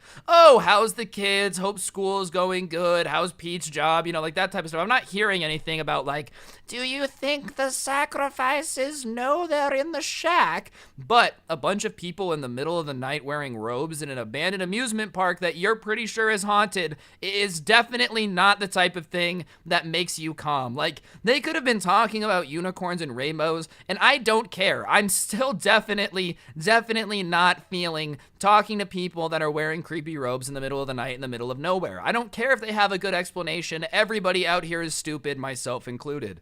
Also, I'm just saying, I don't care how normal your conversation is. What type of people wear robes to an abandoned water park in the middle of the night that aren't up to no good? Like, even if they weren't down for human sacrifices, all of you wearing robes is a little bit culty. Just because people are in a cult doesn't mean that they can't be vibing and asking how Pete's job is going. Maybe they're pretty normal, who knows? And, you know, if you are a cult, just avoid robes altogether. It does not make you look good. It definitely just adds like 90 points to the whole creepy thing. So we're basically playing hide and seek with this cult, making our way back to the car. And we get back to the car and we turn on the car, and I guess we hadn't turned the headlights off. So the headlights turn on and it's just enough to like illuminate the water park. And all the robe people are gone, but we see them gathered around the shack. And when our headlights turn on, almost like at once, the entire cult just turns with their creepy robed heads and just looks at the car. And it was straight out of a horror movie, just like 4 vans full of people in these dark robes turning and looking at us while the only thing lighting them is the moon in headlights. And immediately, as soon as some of them turn, a few of them start walking towards the car. And I'm like, no, go, step on the gas now, get out of here. Go, go, go. And because we're terrified, we didn't even put me back in the trunk, so I'm just like laying across the back seat of these people's legs being like, drive, get out of here, go. So sure enough, the driver like stomps on the gas. We do this weird like in the rocks because we pulled off onto the side of the road in the middle of the desert to see this abandoned water park. You can Google it if you don't believe me. Look up Google abandoned like water park in Las Vegas and you'll see what I mean. Regardless, once we got away, obviously it kind of set in how fun some of that was. Like playing hide and seek with a cult in a lazy river is definitely not something that you get to do every day, but definitely terrifying. I really don't know what the people in robes were doing, but like I said, it can't be good. Nobody wears robes anywhere in the middle of the night for anything good ever. Like, it just doesn't happen, okay? Like, robes are just an evil piece of clothing, let's be honest here. Regardless, though, me and my friends did end up telling basically everybody at school about, like, you know, the fact that we low-key ran into a cult, and nobody believed us because it sounds ridiculous, and yeah, it does. I really don't know why a bunch of people decided to meet in the middle of the night in a water park in robes. Maybe they were doing human sacrifices. I highly doubt it, but maybe that rumor is there for a reason, you know? Maybe it just sounds crazy because nobody wants to believe there's a evil cult kidnapping people and taking them to water parks.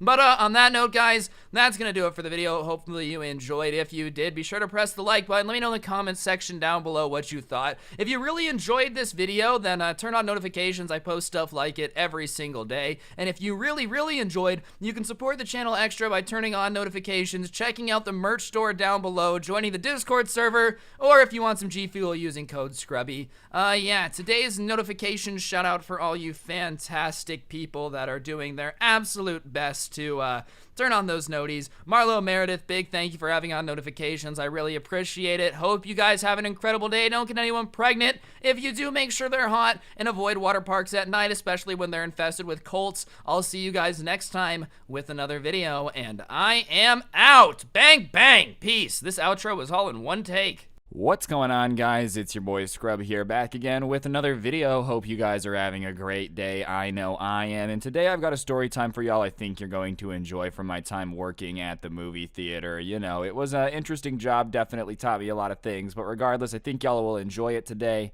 Before we get into it, though, be sure to press the like button. Otherwise, no joke, no scam, your first job will be this awful, and you don't want that. Without further ado, let's go.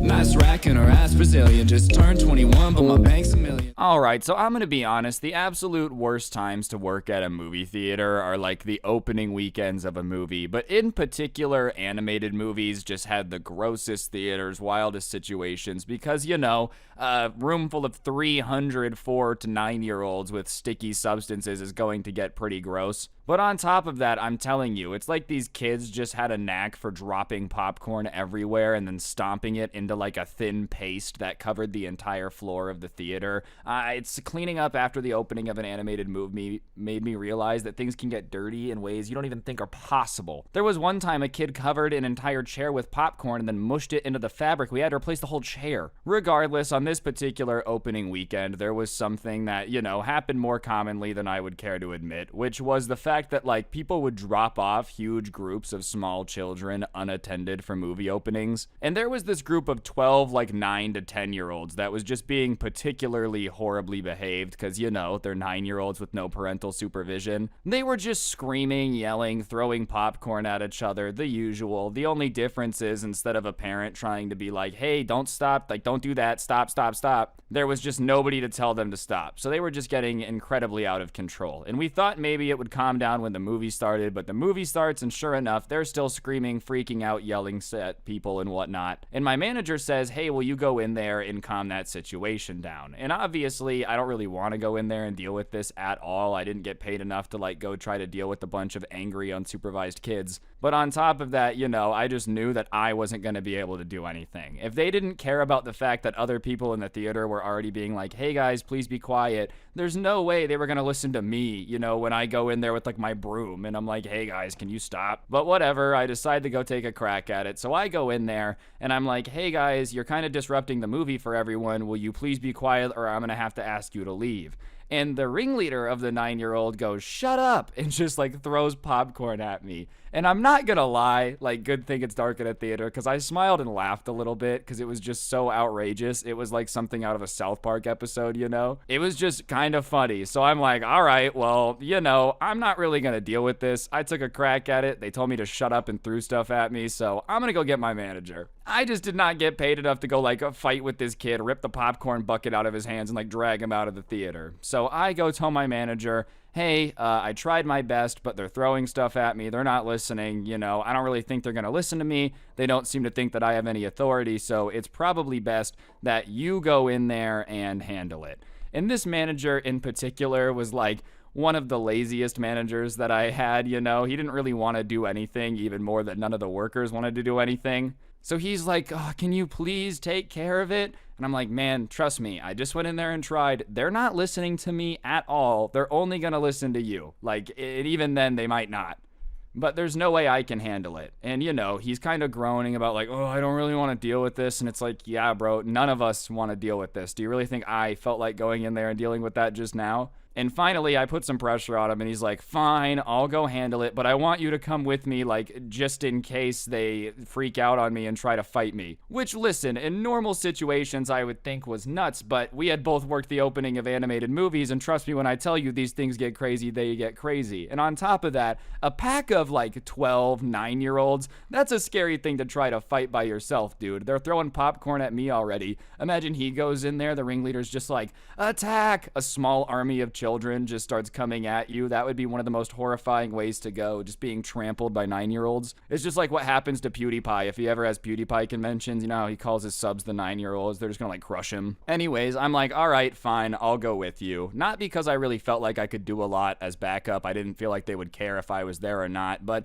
mainly because I wanted to see what was going on, right? So we go into the theater and we have this approach when we're gonna kick somebody out, and like you go in and you shine the flashlight on them, because usually it makes them embarrassed. Like they don't want to continue to act like that because they know everyone's looking at them, right? So my manager goes in, he shines the flashlight on him, and he's like, you guys need to stop this at once. And, you know, obviously, like, it just comes off very old man boomery. Because people just don't really talk like that anymore. Stop this at once! You know, it just, the way he said it, the overall tone of it just sounded like it was just a 95-year-old man saying, get off my lawn. And obviously, I kind of cringed when he said it because I knew it was not going to work the way that he wanted it to. And sure enough, the ringleader of this little group is like, shut up at once, man. Shut up, you old man. And they just don't care at all. And my manager doesn't really know what to do at that point, just because, like, in his mind, he thought the flashlight and yelling was going to work. So he's just kind of standing there with the flashlight, and the ringleader just continues to insult him. He's like, look at this dude with the flashlight. Get out of here. Shut up. Blah, blah, blah, blah, blah. And at that point, the other patrons in the theater, like the other parents and their families, they're annoyed with these kids too. So they start to be like, don't talk to him like that. You have to be respectful. Do you have any idea how much you've interrupted this movie? And then the ringleader of the group is kind of arguing with everybody else. And this is the worst situation you can have if you're ever trying to like get somebody out, is they start arguing with everybody in a theater. Because if it's the opening weekend for an animated movie, you're in one of the bigger theaters. So pretty soon it's just everybody yelling, you know, get out, no, you shut up. And the ringleader of the group is like looking like he's enjoying this. I'm gonna be honest, usually if you're in an embarrassing situation, you want to get out of there, dude. This ringleader looked like he was thriving in this moment. He's telling everybody to shut up, man. He was like, oh, you guys all suck. I'm gonna do whatever I want. And what's wild is this kid had to have been like 9 or 10. I was flabbergasted that somebody this young would just be like out of pocket this hard in front of a theater of everybody. And it didn't matter how many parents told him to stop, grandmas were telling him to stop. He was just like, all of you shut up, I don't care. I have to wonder what his parents tell this kid that makes him think it's all right to act like this. But everybody kind of starts to yell at him to the point where it's overwhelming, right? And so at that point, he just decides to do this, and I don't know why. He grabs his soda, a large soda, you know, mom dropped him off with a 20, and he takes the lid off the soda, and he looks around and he looks up, and he just takes this giant soda and throws it straight up into the air. And obviously, as soon as that happens, dude, it just starts to rain down. It's covering everybody, like 9 rows just getting covered in this soda because it's a giant cup. It's like a movie theater large. And at that point, my manager's like, I'm getting security. I don't know what to do. And I'm just kind of watching the situation in awe. I got covered in soda, I'm not going to lie. But at that point, I'm just kind of like, what in the world is happening? And so my manager leaves, and I don't really notice. That's like just not what I'm paying attention to at all, right? And I'm just standing here covered in Coke, and like, sure enough, the kid just goes back to yelling. He's like, yeah, you like that? I just gave you guys a soda shower. I could charge money for that, but I won't. Like, he's just going off in this theater, dude. And honestly, I didn't know what to do, bro. If my manager's clueless and goes to get security, I'm just kind of standing there making sure that he doesn't start like attacking people, basically. That's all I'm good for. I couldn't imagine being the other people in the movie though. Like, that's who I really felt bad for. I don't really have control of the situation, but I couldn't imagine being another person who had like paid good money to come watch the movie and this is what you get instead. Trying to come enjoy the new animated movie. Next thing you know, bro, these kids are just like throwing soda all over the place. Imagine being a little kid. It's like the sequel of Cars. It wasn't a Disney movie. But like, you know, Lightning McQueen, and then this kid's just like throwing soda all over the place, covering him in popcorn. He's throwing stuff at his mom, you know? And anyways, after a bit, our manager comes back in with our security guard. And our security guard is a very, very chill dude. Like, honestly, whenever it was dead late at night on a weekday, we would just kind of stand in the hallway, like all the workers and him, and we would just talk and hang out. And he was usually a very calm guy, very big man, you know? He was a security guard for a reason. And usually, this theater we happen to serve alcohol at, his job would be like dealing with like drunk people. That would be his situation. Somebody drank too much in the theater, got belligerent, we would go and get him. And so he walks in and he's like, all right, guys, this isn't funny. Like, you guys are just gotta leave. You gotta leave. You've interrupted the movie too much. You're not getting a refund. Let's go. And the ringleader is like, oh, you think you can tell me what to do? What are you, a glorified mall cop? You have no authority to tell me what to do. So how about you get out of here and shut up too? I'm trying to watch the movie. And at that point, I knew that it was over. All right. Because our security guard, like I said, very, very chill dude, you know, definitely was very hard to make mad. But he just didn't like to be played around with. You know what I mean? If you were going to be disrespectful and say that he was an idiot and had no authority, then he was going to show you that he had authority over the movie theater. And I don't know if this guy like had some ownership stake in the theater or what, but he was definitely like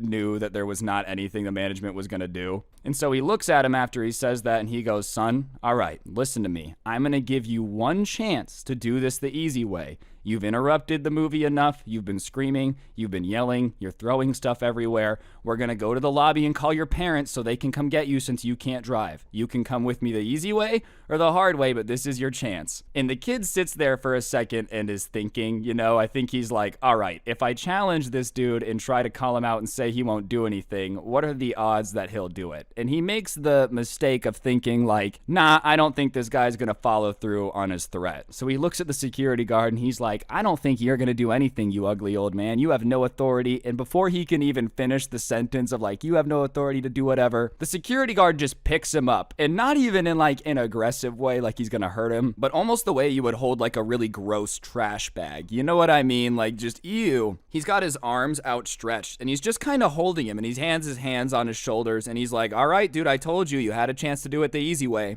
And he starts carrying him like a stinky trash bag out of the theater to the manager's office. And the entire time, the kid's like, put me down. And he's like, hey, dude, I told you we were going to the manager's office. You're interrupting the movie. I'm not hurting you. Like, it's gonna be okay. And so I kind of follow the security guard out of the theater just because, you know, that was the more entertaining situation than standing here and getting covered in more soda. And he puts the kid down in this chair in the manager's office, and he's like, you're going to give me your mom's cell phone number now. And he's like, I don't know my mom's cell phone number. And it's obvious that he's lying. You know, the kid is funny, obviously rude, interrupting in public, causing a mess. I wasn't too thrilled with him, but it's obvious he's smart enough to know his mom's cell phone number. You know, like the whole, I don't know, it wasn't gonna fly, dude. And so the security guard goes, tell me the number now. And when he kind of yells at him a bit, the kid's like, okay, and just tells him the number instantly. Like, he realizes the game is up. It's no longer a situation where he's in the theater messing with people that aren't going to do anything. He realizes this dude's not necessarily playing games. So he gives him the cell phone number, and the security guard, like, picks up the phone in just the angriest dial I've ever seen, puts in these numbers. All right, guys, I'm going to interrupt the video for just 1 second. On your screen now is a gift card code. I give one of them away in every video, so you should subscribe and turn on notifications if you haven't already, so you never miss out on a chance to win some money. And if you already do, you're an absolute G. And yeah, while I'm interrupting the video for a second, be sure to press the like button, or no joke, no scam, your mom's a hoe, and I'll get back to the video now. Thanks. Anyways, it like angry dials in, and he's on hold for a second, or it's ringing, you know, just for a little bit. And finally, like, I hear something on the other side go, hello? And the guard doesn't waste time. He's like,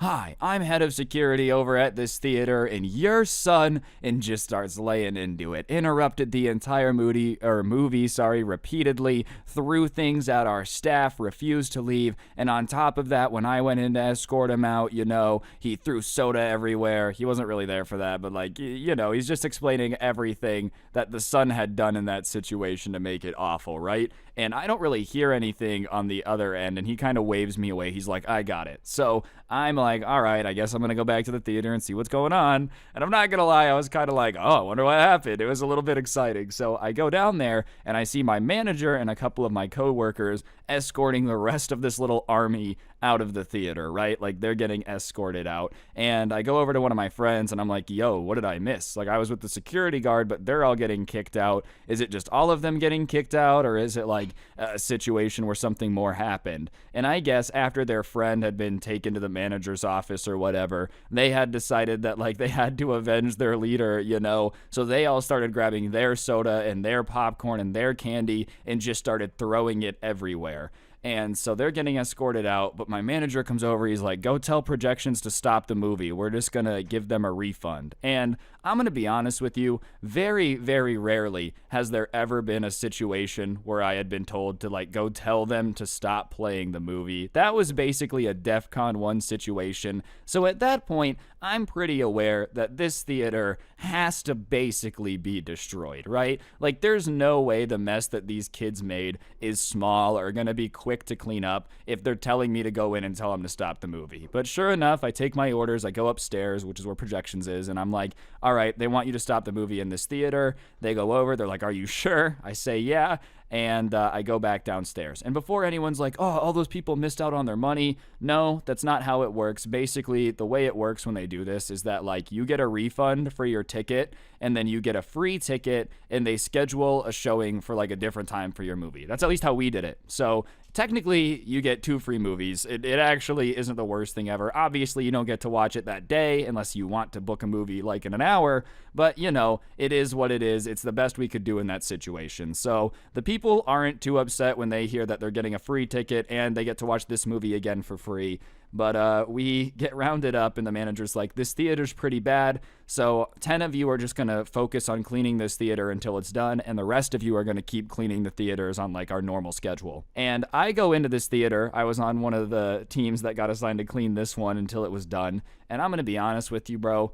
I've never seen a theater this bad. I don't really count it as, like, the most naturally dirty theater, because obviously it was just one particular group making a giant mess. So 50 Shades of Grey is still up there as one of the worst. But I'm not kidding when I say this theater was, like, destroyed, dude. There was literally stuff everywhere. Like I said, that popcorn paste where people like stomp on popcorn to the point where it's like a part of the floor, that is basically everywhere. And it's so ground into the floor and there's so much popcorn that one of us had to go get like a spatula from the kitchen. Don't worry, we cleaned it after, I promise, but like we had to literally scrape it off the floor. That's just how in the ground it was. And on top of that, because they were throwing soda everywhere, like everything was sticky, we ended up having to replace a couple chairs that were just too covered in it.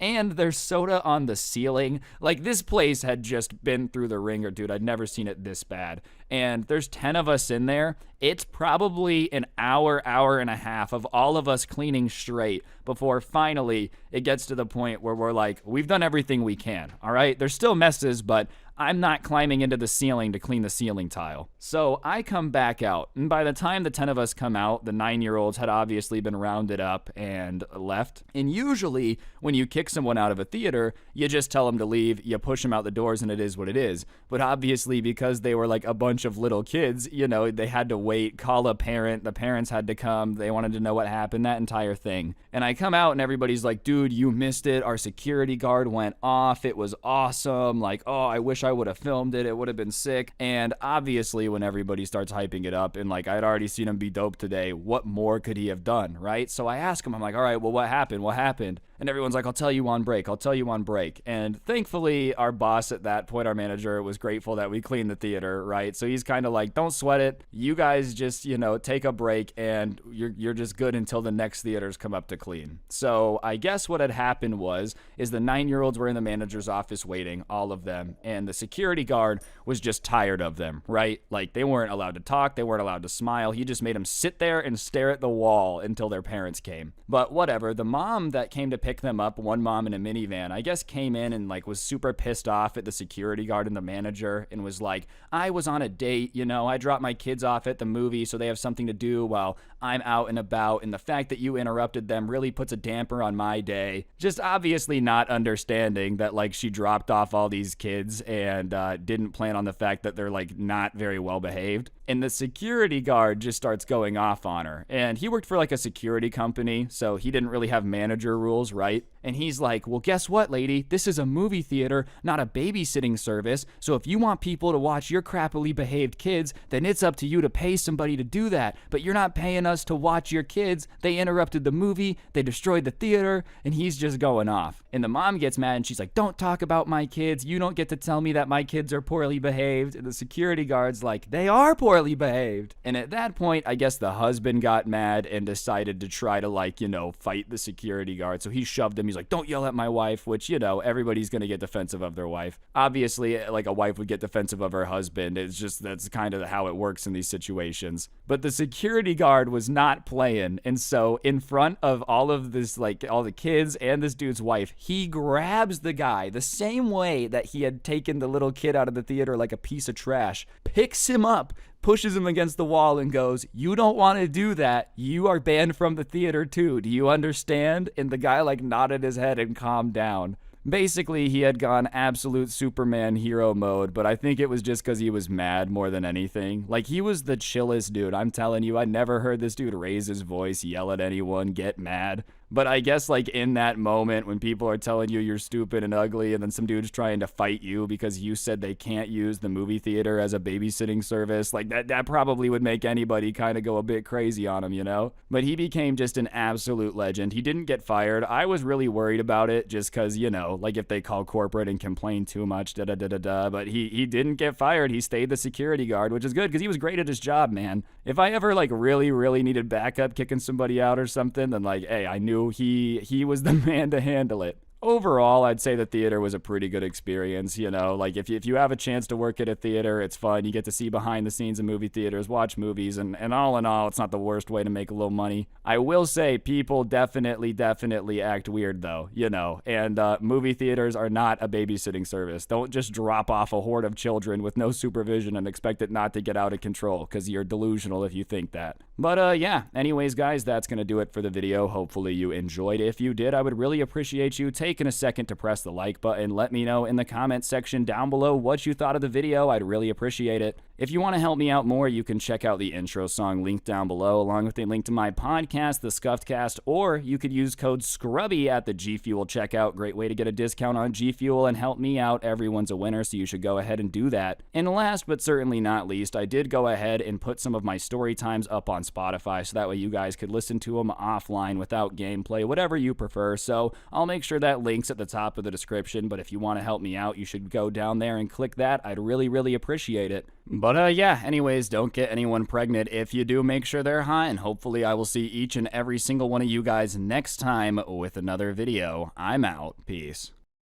What's going on, guys? It's your boy Scrub here, back again with another video. Hope you guys are all having an incredible day. I know I am. If you are, I need you to smash that like button because the likes are down, okay? I haven't gotten 10,000 likes on a video in a while, and it's making me depressed. So depressed that I called Susan down herself to kick me in the shins with high heels unless this video gets 10,000 likes. I know I'm desperate. Yes, I know I'm begging. No, I don't feel bad. Press the like button. Otherwise, I will actually be kicked in the shin by Susan herself, and she's wearing high heels. You guys don't want me to get kicked by Susan wearing high heels, okay? That is a pain I would not wish upon my worst enemy. Today we're going to be talking about the cringiest kid that I had in my class. I have a lot of cringy kid stories, okay? I have this person. I have a girl who swore that she was the next big Taylor Swift, Justin Bieber, teen social media star that I'm probably going to talk about tomorrow. We're bringing it back, baby. We're going to my roots. We're going to talk about some old-fashioned cringe. But today we're going to be talking about an emo kid. There was a lot of emo kids at my school. I don't know why it was. Like, my school had a really good theater program, and we had, like, a magnet program for it. So a lot of kids at our school were there for theater, and I don't know what it is about theater kids, but for some reason, they just have a very high emo population. It's probably the fact they have to listen to other theater kids sing so much that makes them want to hate their life. But, you know, regardless, for some reason at my school, there was a massive amount of emos. And, I don't know, I don't really hate my life. Like, I'm not an emo kid by any means. I went through a bad emo phase in middle school, but I think by the time you're 17, 18 years old, you'd probably grow out of the no, oh, I hate my life. When you're from an upper middle class neighborhood, like, it's just kind of cringy to be like,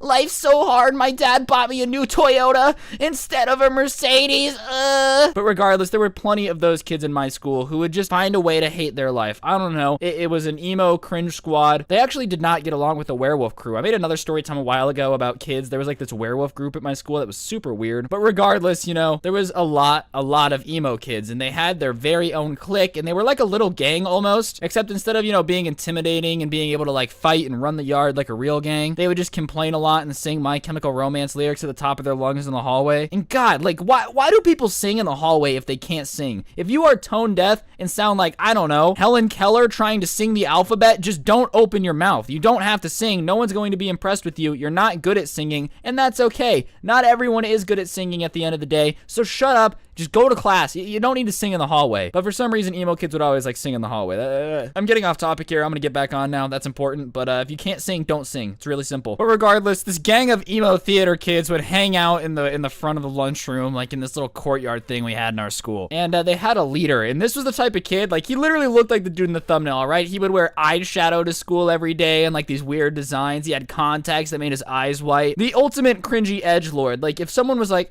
write down what you think the meaning of life is in English class, you'd be like, life is meaningless. It's just an illusion of happiness. My mom hates me. My dad and my stepdad get along. Life's so hard. And everybody knows. Like, listen, life is hard. I'm not trying to say that you can't go through hard times, but something about being like, I'm just gonna color shapes on my eyelashes with eyeliner and then talk about how hard my life is all the time. It's just cringy. Like, look, everybody goes through hard times. Everybody goes through stuff, but it's not an excuse to use it to get attention because you don't get enough of it at home, okay? Like, cool your jets there, Benny Hanna. You're just like the rest of us. But regardless, the leader of this little emo gang would wear eyeliner and cool designs, and he had white contacts, and he would talk about how meaningless life is. It's all an empty void, deprived of all love and sensation except for the few lucky ones that manage to work as a cog in the machine, and I'm not gonna be a cog. Dude, it was literally like he watched a weird fan fiction version of The Matrix and just started quoting it. Like, yeah, Neo, take the blue pill. It's all not real. It's all fake. It's not real reality. And he was like, damn, bro, that's so deep. I'm gonna start talking about people are cogs and machines, and I'm just gonna look so deep. So obviously, Mr. Deep Guy was just a cringe lord, and I don't have a problem keeping my mouth, like, I do have a problem keeping my mouth shut. I don't have a problem calling people out when they're being cringy. I don't know why. It's just like, I can't deal with it. If I don't point it out, it blows my mind, or I have to laugh at it. It's one of the two. Like, I can't take it seriously, or I have to call it out. Like, if you really sit there, oh, life's so hard, I'm going to giggle. I can't take you seriously unless your life's hard. Like, listen, if your life's hard and you're going through a hard time and you're like, wow, I'm just going through a lot. By all means, I get it. Life can be really, really hard sometimes, and that's okay. But when you color on your face to make it look like, I don't know, a 4-year-old gently trying to color in the sun, like outside the lines and stuff, and just complain about everything in your life sucking, yeah, I'm gonna make fun of you. I'm sorry, I don't feel bad. And me and this guy really already did not get along because, it's like I said, he had a whole little crew of emo kids that were underneath him. Like, he was the emo overlord, all right? Like, when they went to Hot Topic, he got all the coupons. That was the deal. That probably was their deal, to be honest with you. It was something stupid like that. Regardless, he was kind of the leader of this emo gang, and I had already gotten into like a little bit of a scuffle, not a fight, but just kind of like yelled at one of his friends and got his friend in trouble once in art class. So me and this guy did not get along. Me and the whole emo kids did not get along because I don't know. They just made me cringe a lot, and we got into beef, okay? That's all there was to it. Me and this guy already did not get along, and like I said, in our English class, he would write poems about how hard life is when it wasn't the assignment, and then would read it in front of the class. And I'm sorry, that's just cringy. I can't take you seriously. Like, if your assignment is to write an essay about Frankenstein, and then you get up and share a haiku about how hard life is because Dan, your stepdad, watches too many NFL games with your mom, so you and her can't write poetry together, that's not the assignment, bro. Cool your jets. Like, I don't know. It was just weird. So one day, homeboy is reading some poetry in front of the English class, and he says something along the lines of like, no one will ever understand my pain, and then rhymed it with rain, and I just started laughing. And the entire classroom just turns and gives me like this dirty look. And I'm sorry, but this dude has hieroglyphics on his forehead in eyeliner and is rhyming pain with rain while standing in front of a class in high school when the assignment was to write our thoughts and feelings about Jurassic Park, which is what we were reading. I can't take you seriously, bro. So he says to me, he's like, oh, do we have a problem here? And I'm like, no, dude, it's just kind of corny. And he's like, what's corny about my emotions? And I said, the fact that you're telling them to people you don't know. Like, you don't need to overshare with me, dude. I do not know you like that. Like, you don't need to tell me that you're crying every night because you miss your mom and dad or like what. I don't even know. I don't think his parents even were divorced, to be fair. Like, it was basically he was whining about the fact that his mom and dad didn't understand him. I was just using the stupid Dan watching NFL joke, okay? But like, I don't know you like that. You don't need to tell me that your mom and dad don't understand you and you cry every night from the rain and the pain while you're feeling so insane. It's insufferable. Like, no one cares, dude. I don't know you. You don't need to share this with me. But regardless, I kind of pointed out that it's weird that the assignment was to write our feelings about Jurassic Park and he had the need to get up and read poetry about mommy and daddy not liking him or whatever. I don't even know. And I obviously, he did not like this very much. And he's like, it's an expression of my inner emotions. And I was like, dude, no one cares about your inner emotions. You don't know us. We don't know you. No one is sitting here going, I wonder what hieroglyphic on his forehead boy is thinking about his home life situation. Like, bruh, if you got problems, go to a counselor. They have counselors at school for a reason. Me sitting here trying to read Jurassic Park, I'm not your therapist. Like, if you got issues, go talk to somebody else. And so obviously, me telling this kid to go get a therapist because his English class does not care about his problems makes him pretty pissed off because he's been reading poetry all year and I've just been silently judging and giggling at it the entire time. So he gets all pressed and starts asking me if I have a problem, like, do I really want to take it outside or whatever? And I'm just laughing. Like, I'm laughing while I'm telling him all this because imagine some emo kid that you just said his poetry sucks and you don't care being like, you got a problem, bro? So whatever, my English teacher gets up and says that I'm being extremely rude to him for he's just trying to share his feelings. And listen, I need to clarify this because I feel like people are going to think I'm a jerk. If your feelings are hurt and you need somebody to vent to, that's cool. Don't do it in front of your entire English class when the assignment is to write about dinosaurs, okay? Like, imagine you're just sitting in class ready to write about dinosaurs and a book about dinosaurs in an amusement park. And then homeboy starts pulling up, rapping, and crying about, my life's so hard. Like, it's just not the time and the place. There's a time and the place to talk about your feelings, and in front of a bunch of strangers who don't care is not the time or the place. It's just not cool. Like, you're just weird. Like I said, go talk to your friends. I know you have a whole crew of emo kids that would listen to your problems. That's not me. But whatever, I guess I was the rude one. She tells me to go out in the hallway while he finishes his poem, and I'm like, gladly, dude, anything to get away from this bar fest. So I go out in the hallway and whatever, and I come back in, and she's like, you need to apologize. And I'm like, I'm not gonna apologize. I don't feel bad. I would apologize if I felt bad, if I really felt like I did something wrong, but me just telling the kid to do the assignment, shut up, write about dinosaurs, and not write about his problems is nothing. I'm not going to apologize. And she's like, Ryan, you need to apologize. I'm like, I'm not going to apologize. That I'm sorry. It's not personal, except it is. I don't care about your problems and your constant whining about them, I'm not going to apologize to you because I have nothing to be sorry for. And he says, it's fine. Simpletons don't understand the deep art of poetry. Which, I mean, you know what? Fine. Maybe I was a bit of a jerk for whining about this kid's poetry, but if you're gonna call me stupid for not understanding your poetry, I know you're not talking to me. We're just gonna pretend that you didn't rhyme pain with rain, like the most basic white boy Tumblr poetry of all time. Oh, you think I didn't notice that? You thought you were really slick, huh? That's right, everybody. He rhymed pain with rain and had the balls to say that I was too simple-minded to understand it. So that pisses me off, because if you're gonna call me stupid, at least point out something stupid I've done. I've done a lot of stupid things. There's plenty of things to call me stupid for, but saying your poetry is so complex I can't understand it when you rhyme pain with rain is the dumbest thing I've ever heard in my entire life. And I let him know what I think by just telling him, dude, I'm not stupid, your poetry just sucks balls. Where's my exact words, which of course does not go over well, because I had one of these English teachers that was convinced that everybody deserves stories and everybody deserves to have their voice heard. Truth of the matter is, if you suck at poetry, don't write poetry. And if you rhyme pain with rain to tell me about your problems, your poetry blows, and I have no reason to want to listen to it at all. But I guess I pushed Cringe Lord's button a little bit too hard, because that's it. And he goes, honestly, man, you really just don't know who you're messing with, bro. And I'm like, oh yeah, right, vampiric touch, hot topic poster looking ass. I am not afraid of you. And he's like, whatever, I guess we'll settle this at lunch. And I'm like, then I guess we will settle this at lunch, you freak. And before anyone's like, oh, he's so mean, you're a big bully. Yeah, I make fun of people. You're right. If you're cringy and I call you out and then you have the balls to call me stupid for not understanding your garbage poetry, I'm gonna be mean. I'm not gonna be nice to you. He was mean too. Shut up. You can see the comment now. Maybe you're just a bully. Maybe you should shut up. You ever thought about that? And for everybody who's not commenting I'm a bully and agrees with me that it's not my job to listen to crappy poetry, thank you for having a brain. But regardless, you know, he's saying that we're gonna settle this at lunch. So I'm like, all right, I guess we're gonna settle this at lunch. And I totally forget about it because that's like second period and I had lunch after fourth period. So to be honest with you, I was not expecting to walk into lunch and see some emo kids ready to fight me. I was just not ready for it. I go to lunch, I do my thing, I'm eating lunch with my friends, and I feel this darkness behind me, like this dark voodoo energy. And I turn around, and sure enough, Emo Boy and his whole gang is sitting there. And they're just kind of chilling, and he's looking at me, and he goes, are you ready to settle this? I'm like, what are we settling, bro? And he's like, you disrespected my poetry, so I challenge you to combat. This emo kid said, challenge you to combat, like I'm an 18th century senator trying to 1v1 flintlock pistol only in an ultimate battle to the death. Yeah, I challenge you to combat? Bro, get your Mortal Kombat 3 looking nose out of here, dude. You look like a Matrix backup character. And whatever, I'm just not in the mood to deal with this right now. Like, I'm really just not. I'm like, dude, I don't want to fight you. And he's like, oh, what? You're gonna talk about my poetry and then not fight me? And I was like, yeah, I mean, kind of. That's the plan. And he goes, get up. And he like takes my chair and dumps me out of it, like picks up the back and like pushes it. He doesn't like pick up the chair, but you know what I mean? Like when you push the chair up and the person kind of slides out of it. And at this point, I'm getting pissed. And I'm like, dude, can you just knock it off, please? And I am by no means a fighter. I don't consider myself a fighter. I have not won many fights by any means. I've been in a few, have not won many. I think I probably got a 50% win-loss rate when it comes to hand-to-hand combat situations, okay? I am definitely not a Fortnite player out here beating people to death with a pickaxe. But I know for a fact that I can beat this kid up because he is the only person in the world who is skinnier than me and also writes poetry. And I know I can beat up a dude who writes poetry that rhymes rain with pain. I know that for a fact. So I turn around and I'm like, if you want to do this, we can do this. And he goes, I want nothing more. And like drops into a combat stance. Like, you know when they do the squat, like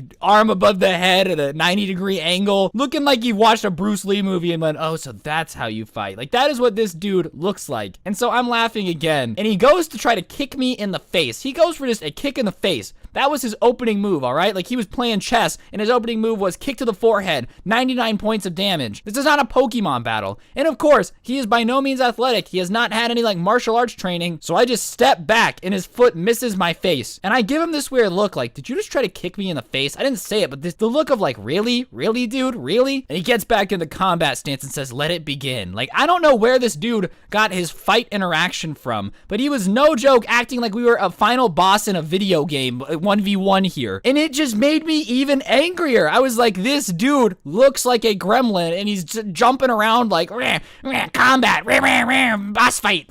So whatever, he's in this combat stance walking in circles around me like they do in a kung fu movie. I'm telling you, that's the only fight experience this kid has had is watching people fight in kung fu movies. And he does the thing with his hand, like the come here movement, like where you take your hand and you put your palm up and you go like, ho ho, come here, combat me, please, ho ho. And I'm like, dude, this is whatever. So whatever. He gets up and starts charging at me. And like I said, he's doing all this fancy combat stuff. He's doing like the come here movement. And he gets close to me and I just punch him in the face like as hard as I can. And I hit him square in the nose and his nose starts to bleed. And I didn't even mean to hit him. Like, okay, I did. Obviously, when I went to punch him, my goal was to hit him. But I swear the kid acted like I like unlocked my secret double extra YY combat move to just extra punch him just in the face. Because he like pulls back and goes, huh, a worthy opponent. And I'm like, dude, this is not an anime. We are fighting. Shut up. Stop talking. Go write a poem about how I just punched you in the nose and now it's bleeding. And whatever. So he's like, a worthy opponent. Like we're the next Hokage or something. I don't know what's going on. I'm as confused as you are. But anyways, this dude is like swearing that this is finally a worthy opponent. Haha, someone to master my combat skills with. So he comes back around like a ninja and I just punch him in the face again. And at this point, my dean is like trying to pull us apart and I'm just seeing red. I'm pissed. So I'm just swinging at him. I'm kicking. Like I'm doing everything I can to try to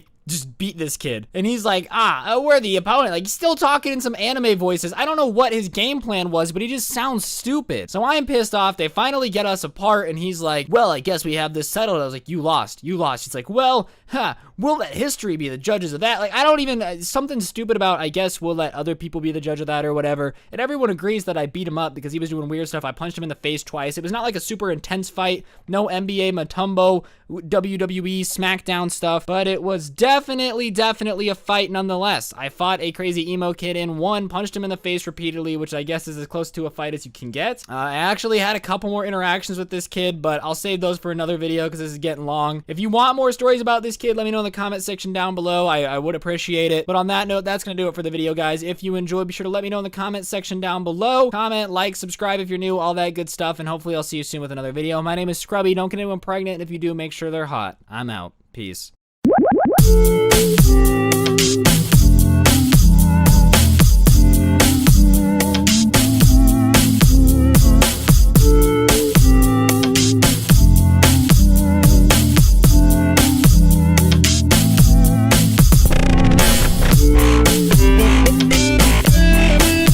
What's going on, guys? It's your boy Scrub here, back again with another video. Hope y'all are having an absolutely incredible day. I know I am. If you're having an incredible day, I'm gonna ask you to press the like button, you know? Just slap it, touch it, caress it gently, you know? Hold its face and look into its eyes, and as you gaze into its eyes, envision a future, a life, a family, kids, and then press the like button. Yeah, do that. Yep, thank you. I'm Scrubby, the Storytime guy. Hope everybody's having an absolutely amazing day, as I've already said. Today we're gonna be talking about the ultimate gaming virgin, you know? The type of kid that just smells like Mountain Dew and BO on a daily basis. So I was sitting next to this kid in class when I was about a 10th grader, and sitting next to him was not a pleasant experience because he just smelled like degrading muscle, BO, and Mountain Dew. That's no exaggeration. In fact, I'm pretty sure this kid had a diet that consisted of Mountain Dew and Cheetos. Like nothing else was ever inside of his body. Or Doritos, maybe he'd switch it up a little bit. Slightly more nutritional, you know, a corn chip versus that old school Cheeto method, you know? But regardless, sitting next to this kid was basically torture because he smelled like actual diarrhea. But nonetheless, you know, I would try to have conversations with him, try to have just normal talks, just try to understand what this kid was like. I could tell he didn't have many friends, not many people were very nice to him because he smelt weird and he was weird, but you know, I was trying my best to be a good person, give him a friend, give him somebody to talk to, because that's the type of person I am. And this guy, I would try to have conversations with him, and I swear to you, he could not talk like a normal person. He was actually a sociopath, okay? Like, I'd be like, hey man, what's your favorite video game? And he'd be like, Call of Duty. I love watching the bodies pile up in the side as I slowly increase my kill streak with my weapons. And I'd be like, all right, man, the weather outside is nice, isn't it? And he'd be like, yes, but what's nicer is the rain that pours over me as I rain bullets onto my enemies. And I was like, all right, dude, listen, Call of Duty's not real, all right? I know you're really into it, and that's cool, man. Everybody has something they're into. But maybe you would have more friends if you wouldn't talk about how much you enjoy killing virtual people. It's crazy, I know, but trust me, people would definitely like you more if you didn't come off like a crazy person who was gonna wear a trench coat and walk up into school, all right? Just a wild idea. Maybe chillax with the video game references. But, you know, I still felt bad for the kid, okay? I don't like seeing people get made fun of and bullied that I feel like don't deserve, and I feel like the kid just had bad luck. I love video games. I can get a little into them sometimes. I'm never walking around school being like, I'm Spyro the Dragon, let me touch your eggs.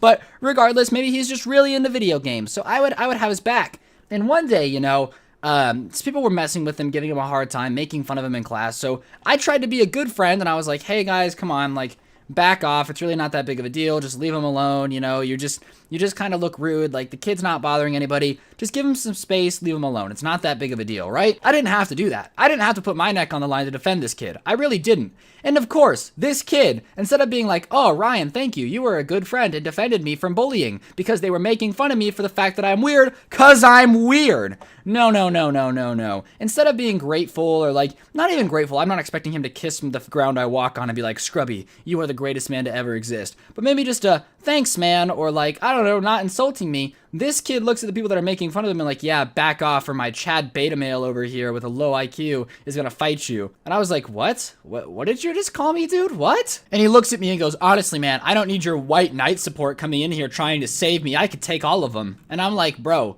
I was just trying to have your back. I was trying to be nice to you. You're weird, you know? Like, what do you mean beta male? And he's like, oh yeah, you think you're so slick and you're so smart. Listen, when you have a high IQ like me, you see right through people manipulating you. And I'm like, what do you mean manipulating you, bro? I've taken a social hit since I've tried to stand up for you. You really think I'm trying to manipulate you? What am I gonna get out of you, dude? Free copies of the next Call of Duty? So I guess this guy who I had been standing up for and trying to be friends with, you know, the kid that was telling me that his favorite part of video games is stacking up dead bodies, thought that I was lesser than him and not as smart. Like, this guy was the embodiment, all right, of BO-smelling, Cheeto-having Rick and Morty fan, all right? Like, you have to have a super high IQ to love Rick and Morty. That was this kid. I'm not even kidding you. His favorite shows, he would make these references that he thought were really slick, and they just weren't. I don't consider myself an incredibly smart guy, all right? I think I'm pretty normal of the road, but I do like philosophy. I think it's fun. I think it's entertaining. Then he would quote people on stuff that they said that they just never said, and I would never say anything because,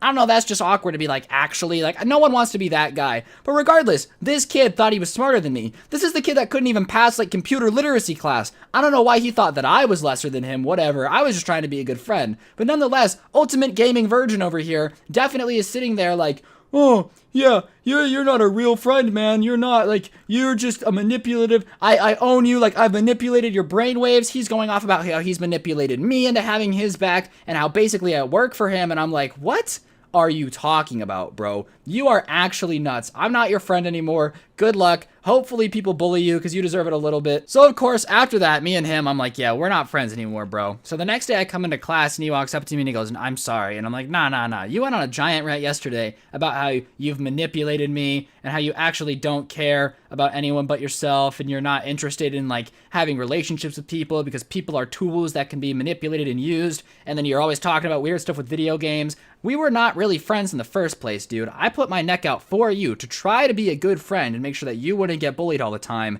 And you like said that to me. You understand? You don't get to backstab me, make me look stupid when I'm trying to help you, and then come in, oh, I'm sorry. Not to mention, call me crazy here, if you go on a giant rant about how you manipulate everybody to get what you want, and then apologize to try to get what you want, it definitely doesn't make you look too good. It doesn't make me trust you. None of this is making me be like, maybe this guy really is a good guy. Maybe I was a little bit too hard on him. No, it's the exact opposite. I think you're a crazy person because you're probably a crazy person. If it walks like a duck and it talks like a duck, it's probably a sociopathic kid that wears trench coats to high school, all right? Let's be honest here. Call it as you see it. Don't be afraid to call people out for what they are. So basically, after I tell him that I'm not going to believe him, like I'm not going to be his friend again, he's admitted to trying to be manipulative and I just don't mess with that, he gets angry at me and is like, what do you mean you're not going to be my friend again? And I'm like, exactly what you mean? He goes, well, I wasn't sorry anyways. I'm like, exactly. You don't try to get away with something and then like not get away with it and be like, well, I was trying to do it all along. I knew you were trying to manipulate me to be your friend. I knew what you were trying to do and it didn't work, dude. So he admits that he's trying to manipulate me. Crazy gamey guy.